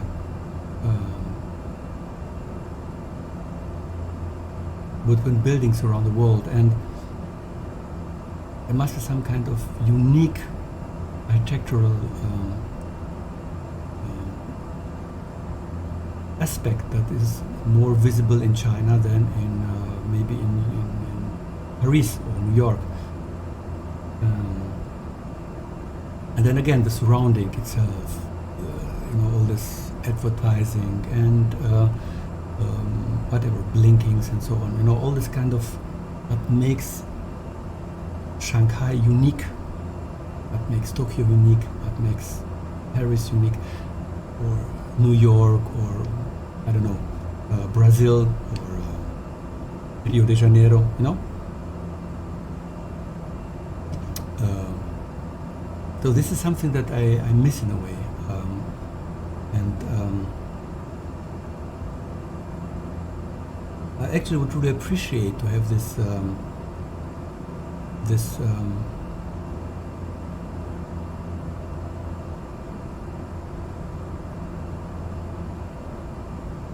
improved, because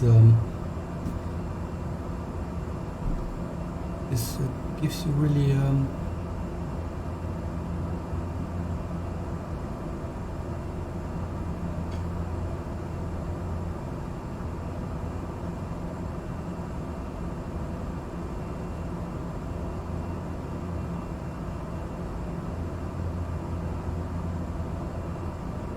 okay, I have to just a second, I have to optimize here everything.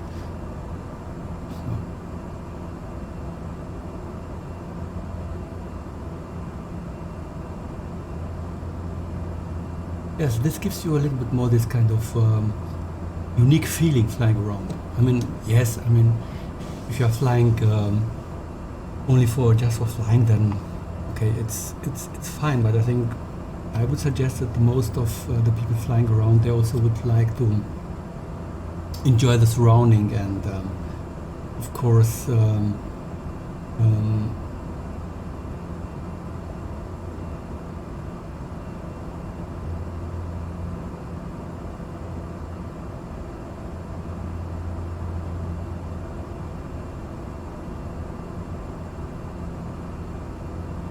and also I think I think I have to go more. I'm now actually flying in complete other direction, so I have to, as you can see here, there this blue airport. This is where we have to go, and the entrance. So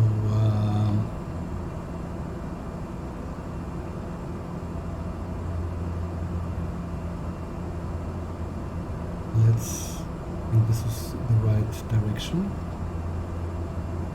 Maybe a little bit more to the...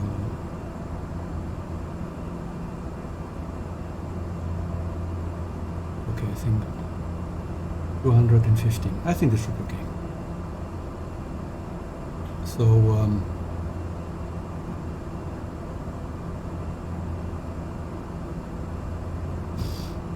So yes, I think everybody who's well, I suppose one thing is really to fly around because you like flying. With a simulator, flying with an airplane in a simulation. And but I think the other thing is also that everybody would also like to enjoy the surrounding, and I think this is what makes flight simulator so amazing and so really, really wonderful. I mean, I don't really, I can't stop to tell this, I mean to say this, that it's really, this is one of the major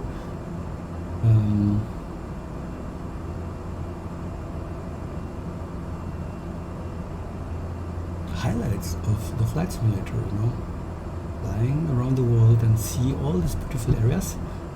And yes, they have to be beautiful, or they have to be unique, so that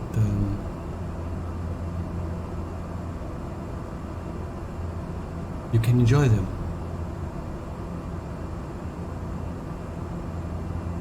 So,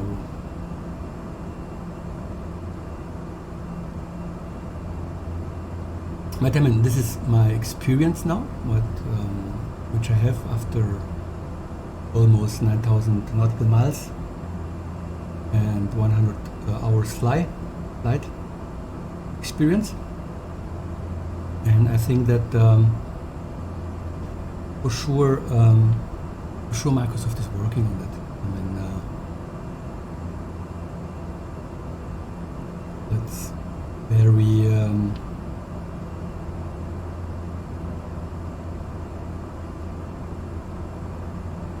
I mean, that's very normal to have a long list of topics you would like to improve, and so I hope that this is not something that, you know, I hope that this is a game or simulation which goes on and on. It's not like, okay, after 10 years we stop it and then something else appears. I hope that this will be something that remains Microsoft Flight Simulator, you know, and over time it gets better and better, more detailed, more realistic, more whatever.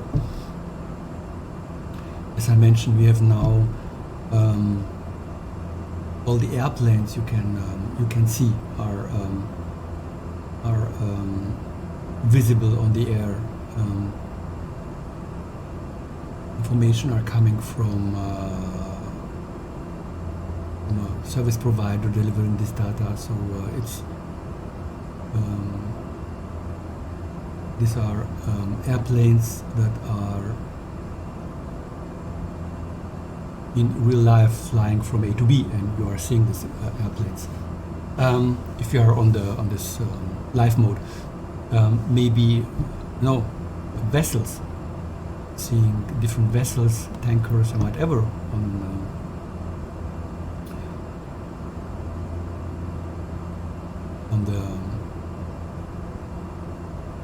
on the water, and maybe taking also this information from vessel tracker or other tracker company and deliver this information, and then you see your tanker or I don't know, a passenger ship, a big one, Queen the Second or Queen whatever. No, it's cool, and then you can fly a little bit lower. You can fly near the water, I don't know, in 100-200 feet, and then you can pass this vessel, and I think this is something really cool. I think also what has to be improved is all the streets and the cars, and it's still it looks cool, and you see their vessels moving around, or cars, or actually I haven't seen any motorcycle. Actually, I'm a motorcycle fan. I haven't seen anyone. I mean, any motorcycle or bicycles. No. Trucks, yes, but or buses. I'm not quite sure I've seen any buses. So yes. So as you can see, a lot of improvements, a lot of things that can be optimized and improved, so to make it really a fantastic experience. So I'm really exciting. I mean, I now looking into the future and see maybe in what will happen in 3 years, in 5 years, and I hope that there are many people who, I mean,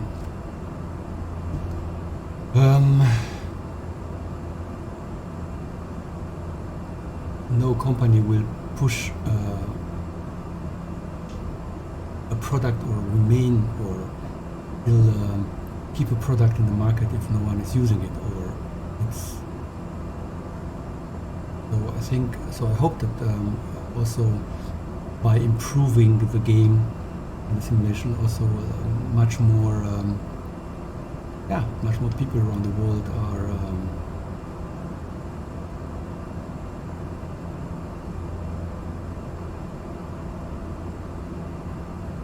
getting fascinated about the game or about the simulation. It starts to also buy the music. I think this is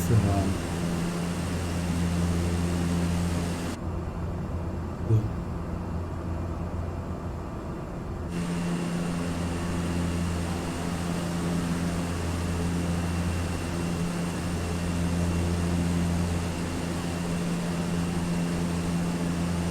But anyway, these are the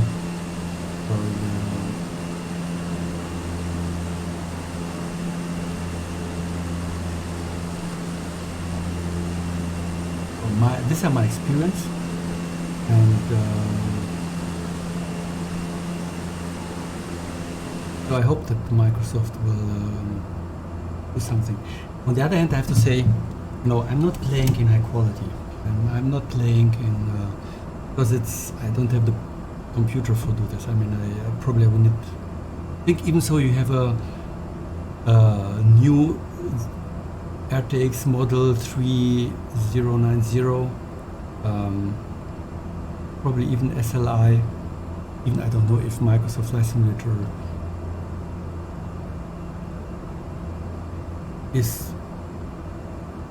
have the capabilities to use SLI.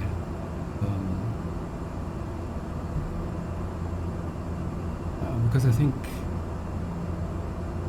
the game itself has to be prepared to use this technology. So, but I have seen for now was I saw 4K, I think, on YouTube. I think there was also someone showing 8K. I'm not quite sure if this was really 8K. But yes, I think, I don't know, maybe some of the things are still improved and I cannot see it because I'm not using high quality or ultra quality settings in Microsoft Flight Simulator. So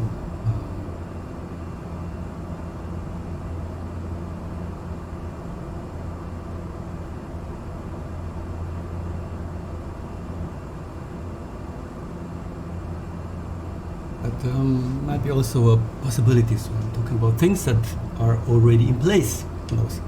So as you can see here, again, the light of the instruments is off. Last time I think it worked. Now again, it's not working. It's in a way very interesting that it doesn't really work. And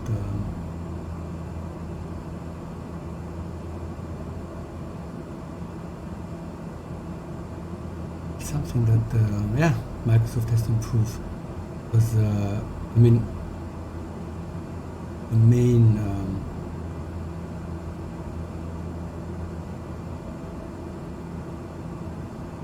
settings of the instruments on the left side I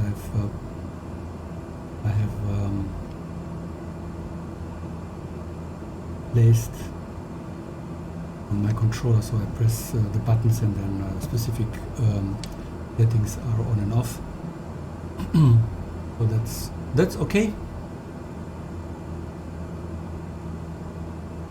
but I feel this is something that isn't normal. So let's have some fun flying along the road.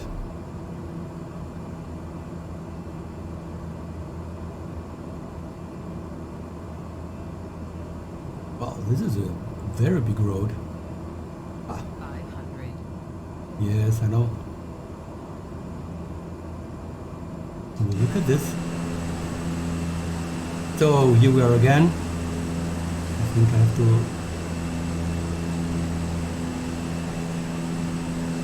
cool.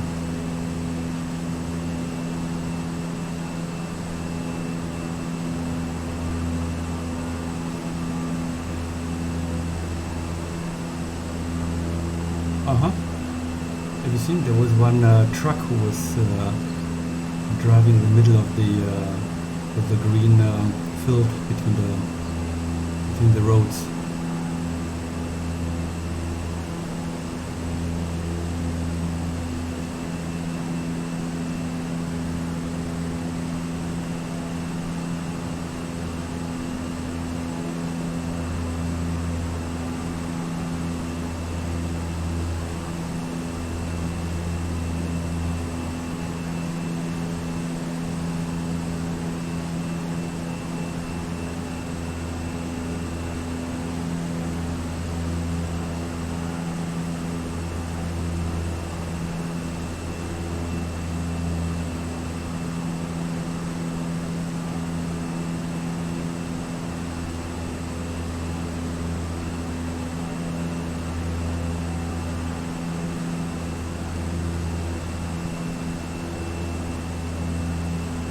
Actually, I really like this this kind of flying around.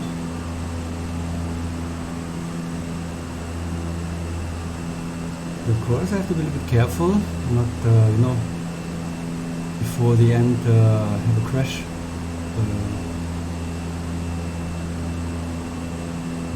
Not really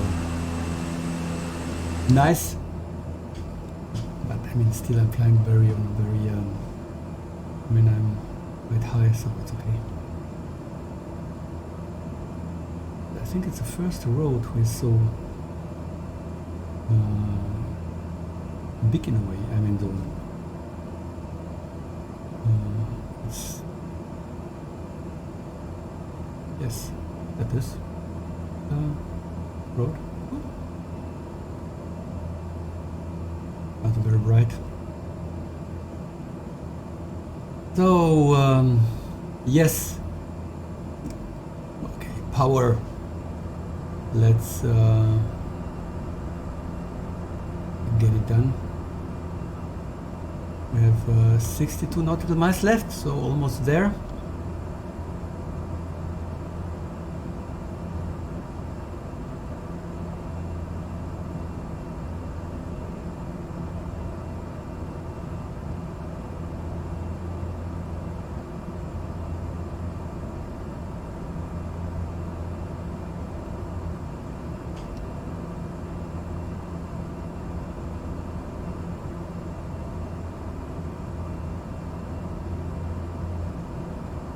Let's zoom a little bit in.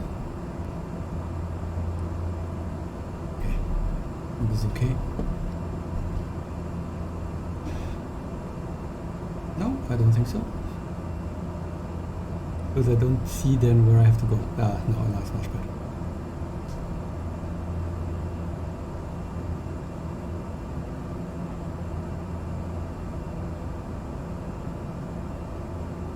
I want to enter the you know, this the lake. Oh, the lake. I'm confused. No, I don't. I want to enter this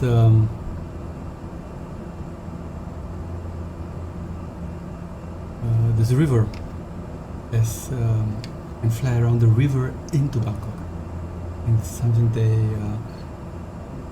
the pilots in 1924 have done. So yes.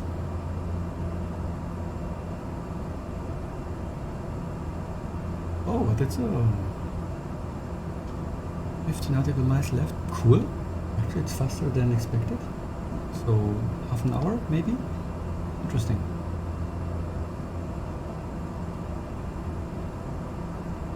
Maybe I was pushed by the wind behind me.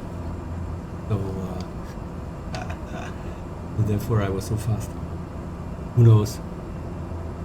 Oh, but really it is a difference. I mean, this new settings for more details on the ground, and also more details on the structure of the buildings, and so road. It makes a difference. It really makes a difference. Much clearer.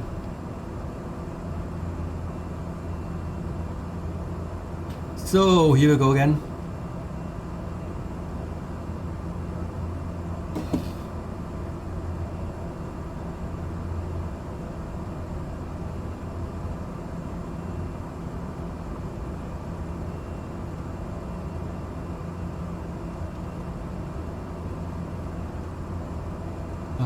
Yeah, so I'm using DaVinci Resolve for cutting the material, the footage, and then place on YouTube. And actually I bought the pro version of this of DaVinci Resolve, or the studio version. I think it's called studio version. And with this studio version also a small device, you know, where you can navigate through the footage, and it's much easier to work with DaVinci Resolve. So I'm really excited to get this, and I still haven't received this. I have got an information by the by the company. I bought the license that with this device that okay.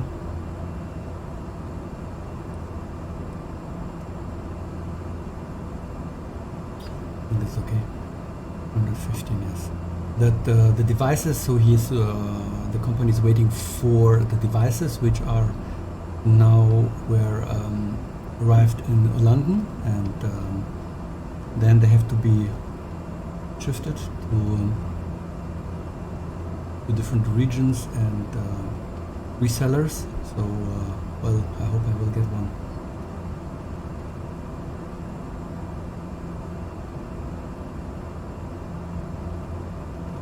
Woohoo.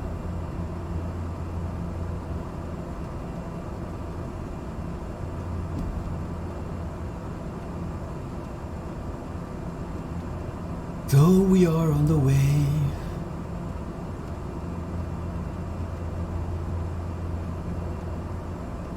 To Bangkok.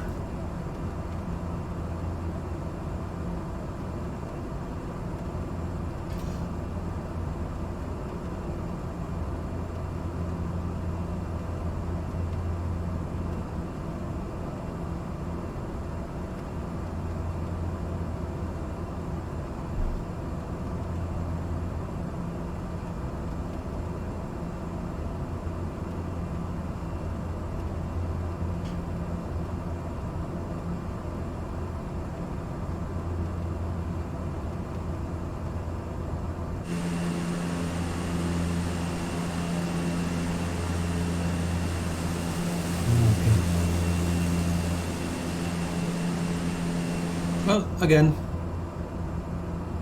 the night, it's 6 o'clock local time, 6:15. So 15 nautical miles left, 20 minutes.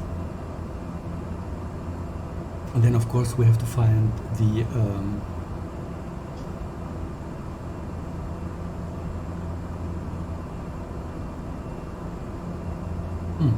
in here. Is it not moving away? Oh.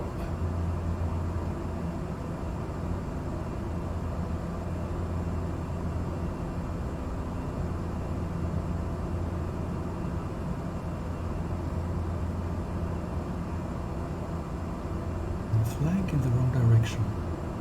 Oh. I think it's yes, 3:15. I know that I have to fly in this direction, but blah blah blah, thinking, talking about other things, and then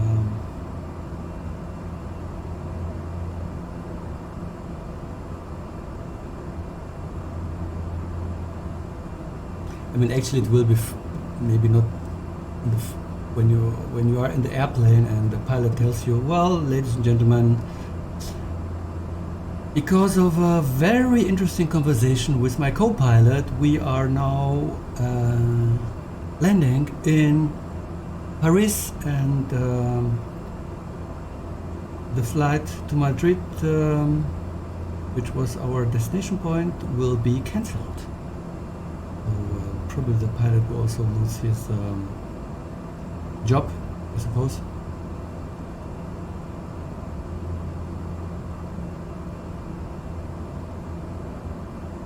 But you know, there are autopilots, so and for sure, I think the most of the big airplanes, or maybe also smaller ones with passengers, they are using, or they are starting and landing, and then between using the autopilot.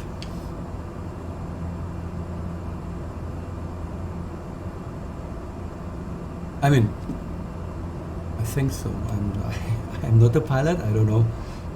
So I cannot tell you really if this is the case, but I suppose that this is probably the case. So they're using the autopilot, and then in the end before they are at the destination point. They are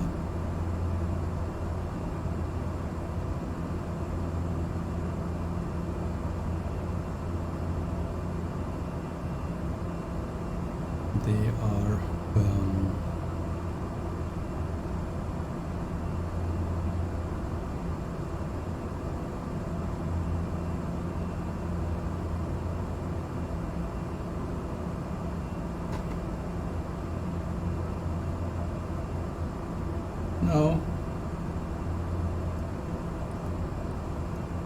Here we go. There.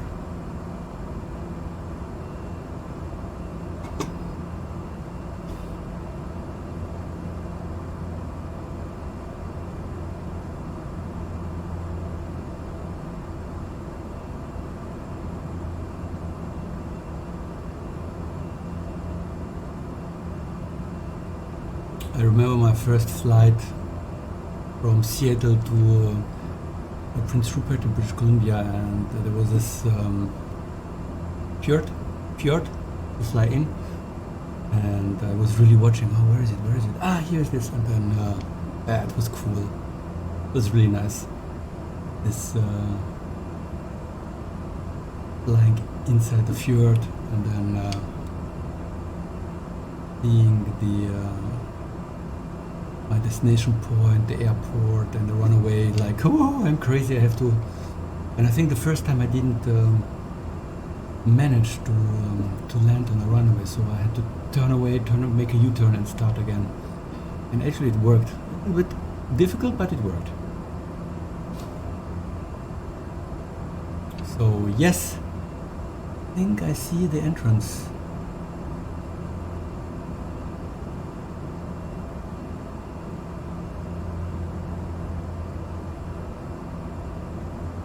Yep.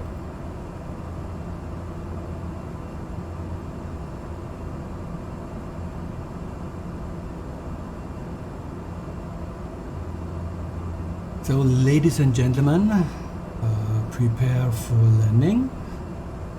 We are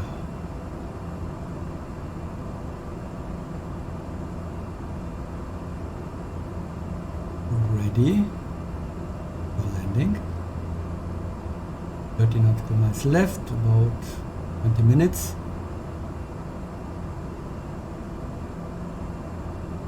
So I think there on the left side, on the right side, I think there is an airport. Yes.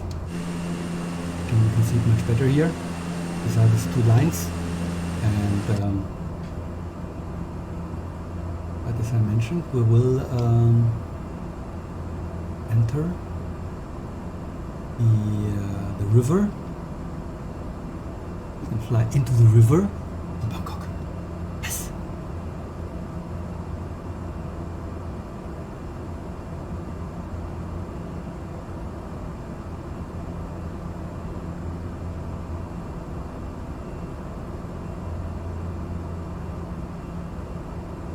I think we're coming back to this improvements in Microsoft Flight Simulator, where I really realized this. I mean, I was talking before about this, the experience I faced at the fauna, but also the buildings were almost the same. But in Da Nang, when I was entering through the fjord into the river, and there was these two bridges, and one was this dragon bridge, which where I saw the pictures on the internet, are really, I mean, it looks really wonderful, this bridge and the bridge behind, the dragon bridge, and there were standard bridges, you know, this, okay, there's a bridge, we place something there, and that's it. So there it was really visible. And I mean, there was this park, and yes, of course the park was there, but nothing really inside the park, and a monastery, really nice one, and you know, all these things were not visible. So let's go down. And we're flying a little high, as we won't see area. And,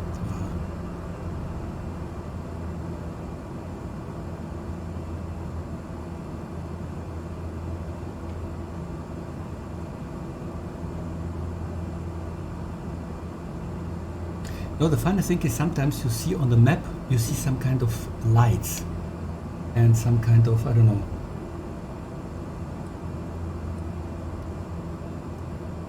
some kind of information here. And sometimes you're wondering, okay, are these vessels there who are shown on the map? So the information are already fitted into Microsoft Flight Simulator, or not. So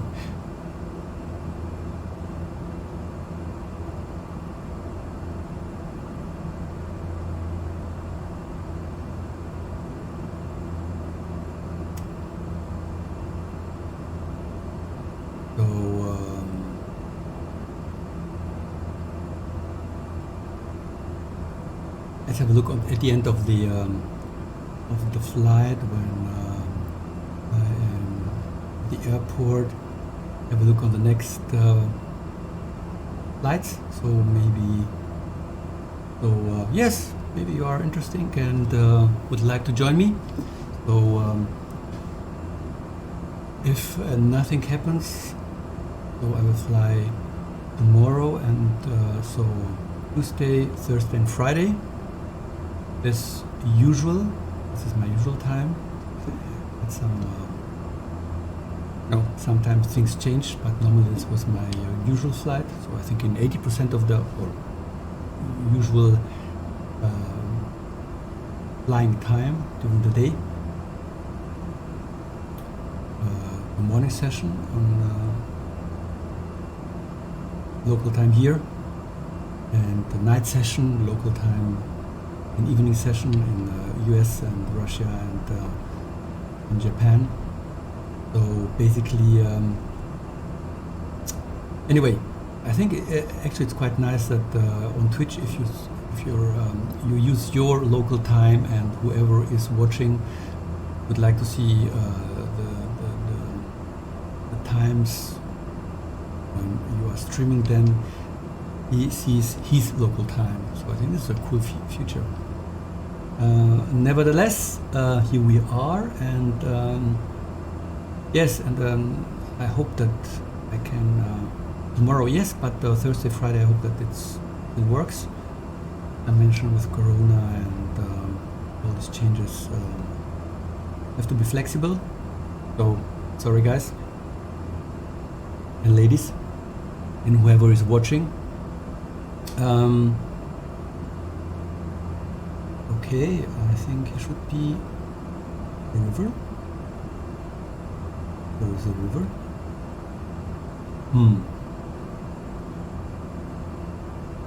I don't see any kind of river here. Maybe I have to go here inside. Crazy. Okay, let's zoom in again.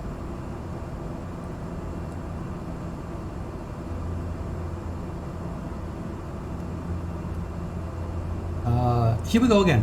As you can see, there are a lot of information there, you know? So I was really wondering, are these vessels, are these really vessels that are still not implemented into the game? So you see them on the, okay, here we go.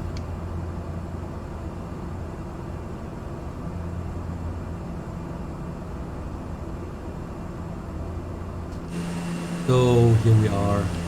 So you can see them. You can see the vessels on the screen, but they are not on the water. So maybe there's something that will come in the future. Or it also might be that, as I mentioned, I'm not using the high quality or ultra quality settings, where maybe these vessels are visible. Who knows? Maybe some of you are more up to date on these topics.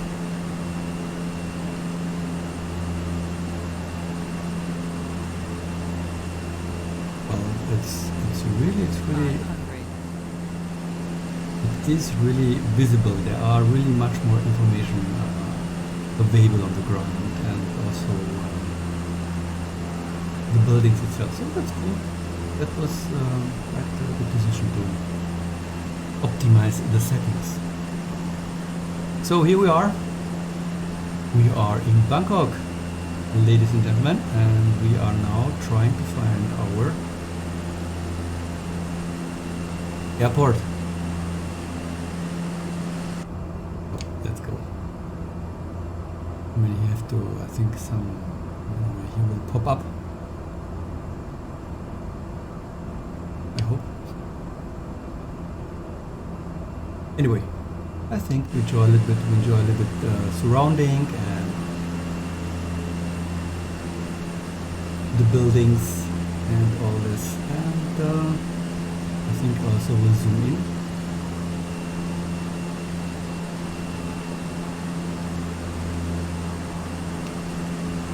Because as I'm flying here around, I'm more comfortable to really see where I am. Okay. No. Sorry. Oh, here we go. Maybe a little bit. Okay. So here we are.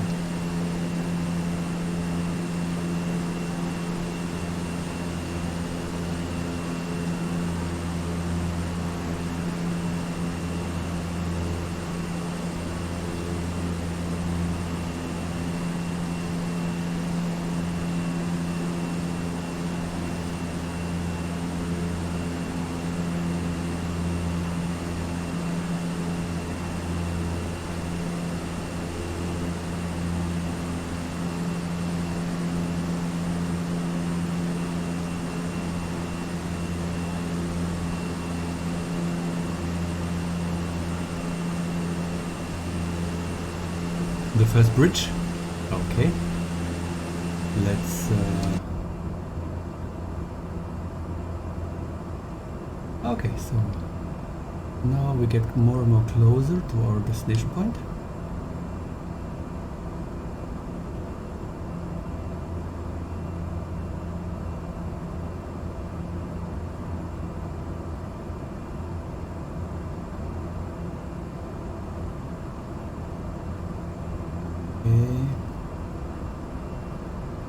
Interesting. Here we go. There in front of us at the skyline of Bangkok.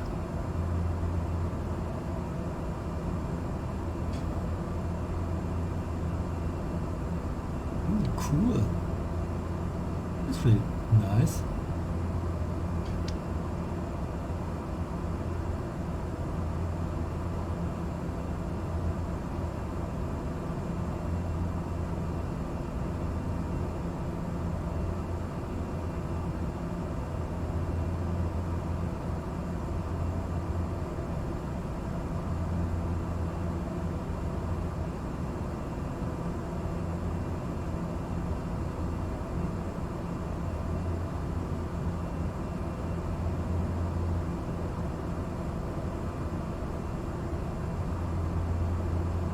Actually, I have to reduce my speed, but I don't know.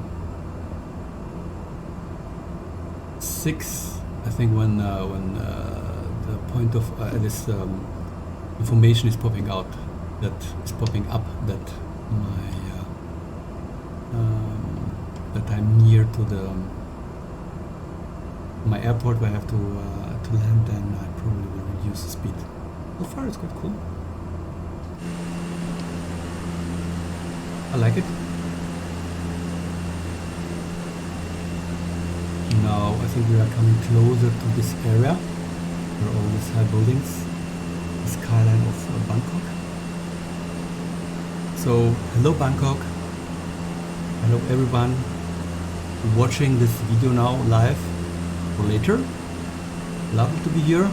It's one step on my route back to Seattle, flying around the world, and we are flying now from Bangkok, then later towards Burma, India, Iran, Syria, Europe, then Iceland, Greenland, and then back US, and then back to Seattle. Wow, look at this. Amazing. Crazy stuff. Ah, here we go. Batpo, there it is. Okay. Will we fly along? The river? No, we are flying now directly through the skyline of Bangkok. We want to see something. Look at this. Crazy. Really, really cool. Yes, I'm in one. No, it's night. So when we are starting tomorrow, it will be daylight. So let's enjoy a little bit. Oh, by the way.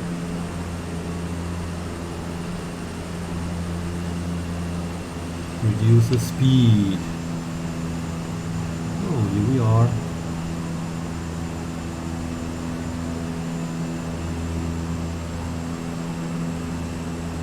And here's my airport there in front of me. It's actually, I have to check a little bit around, or I have to check internet if there are any specific buildings or areas which are important or nice in Bangkok. Because now flying here around, there is no point of interest popping up. And this is not normally the case if you are in an area and yes, but maybe, you know, as mentioned, maybe this area is still not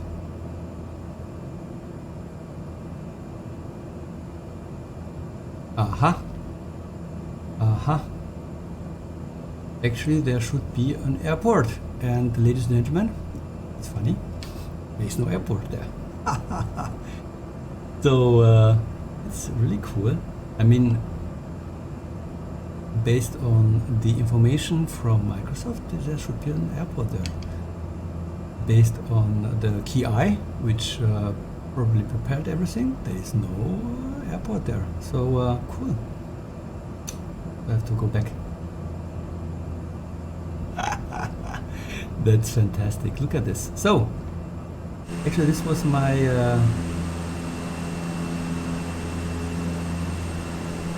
my airport. I mean, I see there a wonderful... Oh no, actually maybe I'm wrong. No, actually this is really cool. Let's have a U-turn.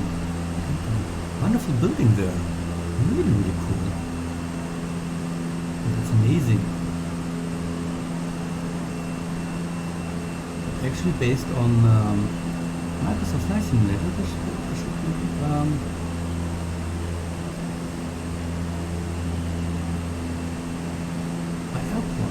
Look at this. It's really fantastic. Ooh. Wow. Amazing. Okay, so now we're back. Where is my airport, ladies and gentlemen? Actually, there should be my airport here somewhere.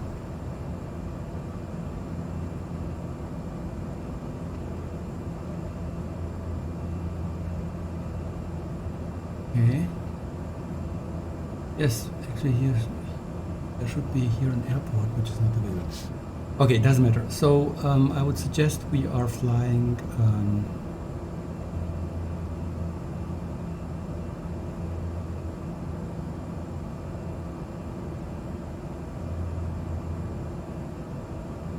maybe there's another one here somewhere? No. Because normally you can see them. Normally you have this kind of lights who are blinking. Okay, so let's take the other one, the big one. Interesting. I mean,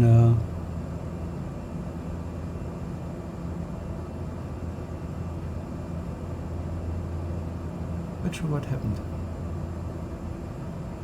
but you know, you have to be flexible. So let's turn around and take the other one. The big one. The international airport. So I think then let's push. I don't know, I mean, now I think it's time for landing. Oh, where is it, the airport? I think it's more on the right side. Somewhere there.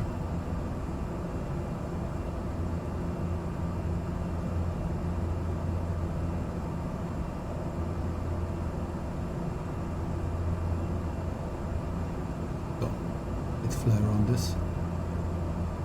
And then I think we will manage to get there.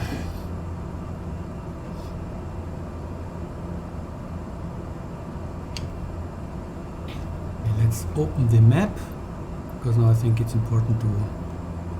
Yes, here we go, yes. Maybe here's another airport. Yes. Interesting. Okay, you know what? Let's take the other one.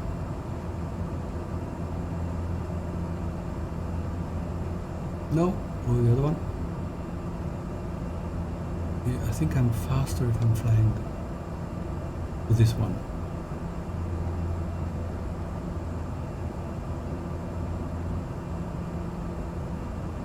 On the other hand, I'm not quite sure if I can. It's possible to. But there's one small airport which I think it's possible. Ah, here we go. There they are. I mean, VTLA, it's not possible, but behind BKK, that's called. I think maybe there it's possible too.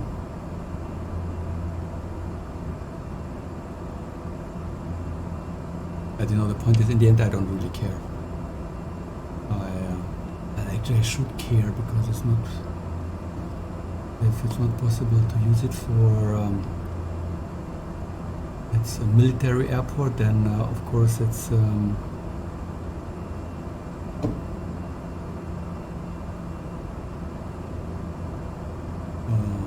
Laxi Airport, but behind this one there should be another one.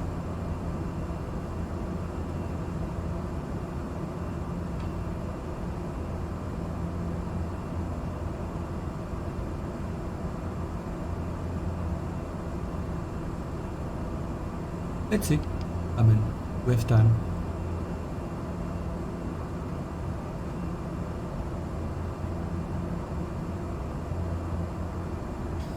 And we can enjoy a little bit Bangkok. So yes, now you can see 24, 25 frames per second. So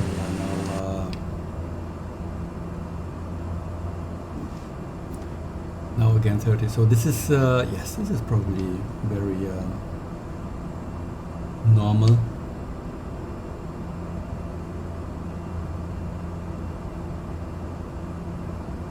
Yes. I mean, there are a lot of information which are now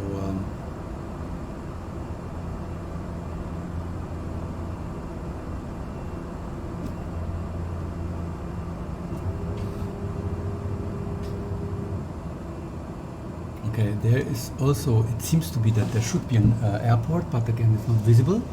But the airport in front of me, it's visible, so we will take this one. So, prepare for landing. Let's take this one.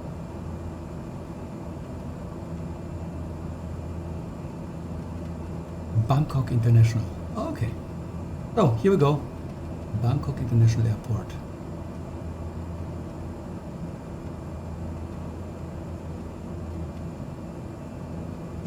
Ladies and gentlemen, prepare for landing, please. And I have to be very careful. Amazing, we have all these buildings just in front of the airplane, of the airport and the runway. I mean, wow. If an airport is crashing into this, it's horrible. Look at this, crazy, really, really crazy.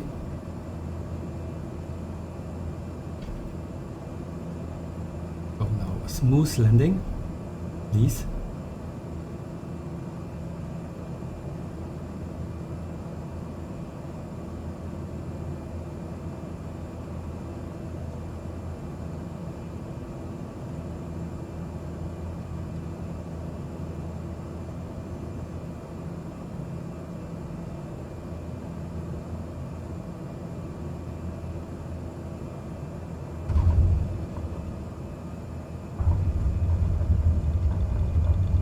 Cool, that was really amazing.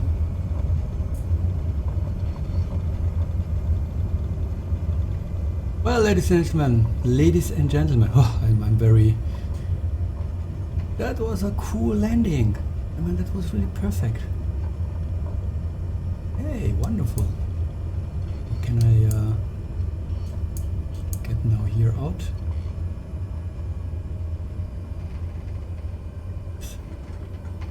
Cool. Perfect. Fantastic. Okay, look at this. The big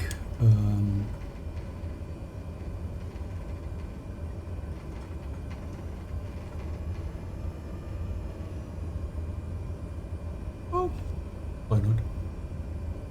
Oh, okay, there I have a small airplane there, you can see. Oh, let's go there.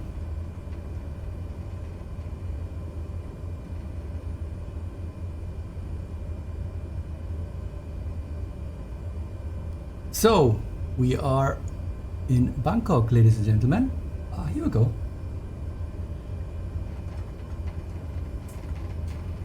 Oh. So,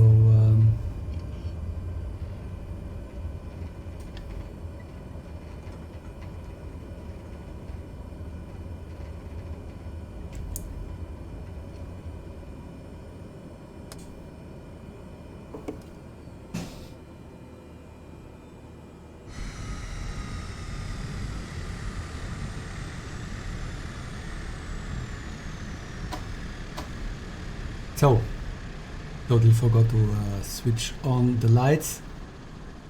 So now 360-degree view. Here we are, Bangkok International Airport. We arrived in Bangkok. So, really, really nice. There's a... Oh.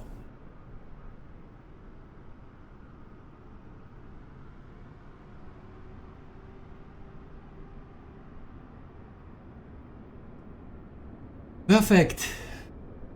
So, yes.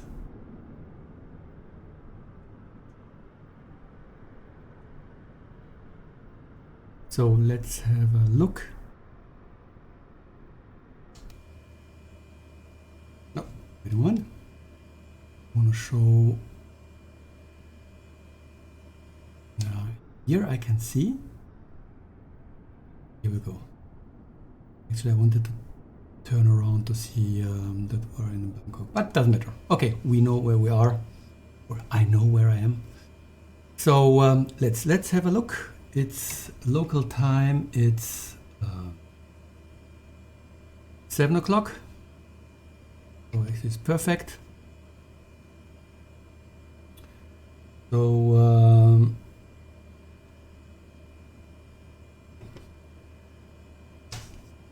we are in Bangkok, and that was a really cool flight. It was actually quite perfect. A little bit of difficulties at the beginning, but now it's everything in place and running. So tomorrow we will fly from Bangkok to Tavoy, which is in Burma. It's around 300 nautical miles. So actually probably quite easy flight. Maybe 2 hours. Suppose. Maybe 2 hours. I don't really know the direct what I don't know directly what Microsoft Flight Simulator will show me, but yes, this is based on the log file, and yes, I hope you enjoyed the flight. It was well, very relaxing as usual. So see you tomorrow, and yes, have a nice day. Bye bye.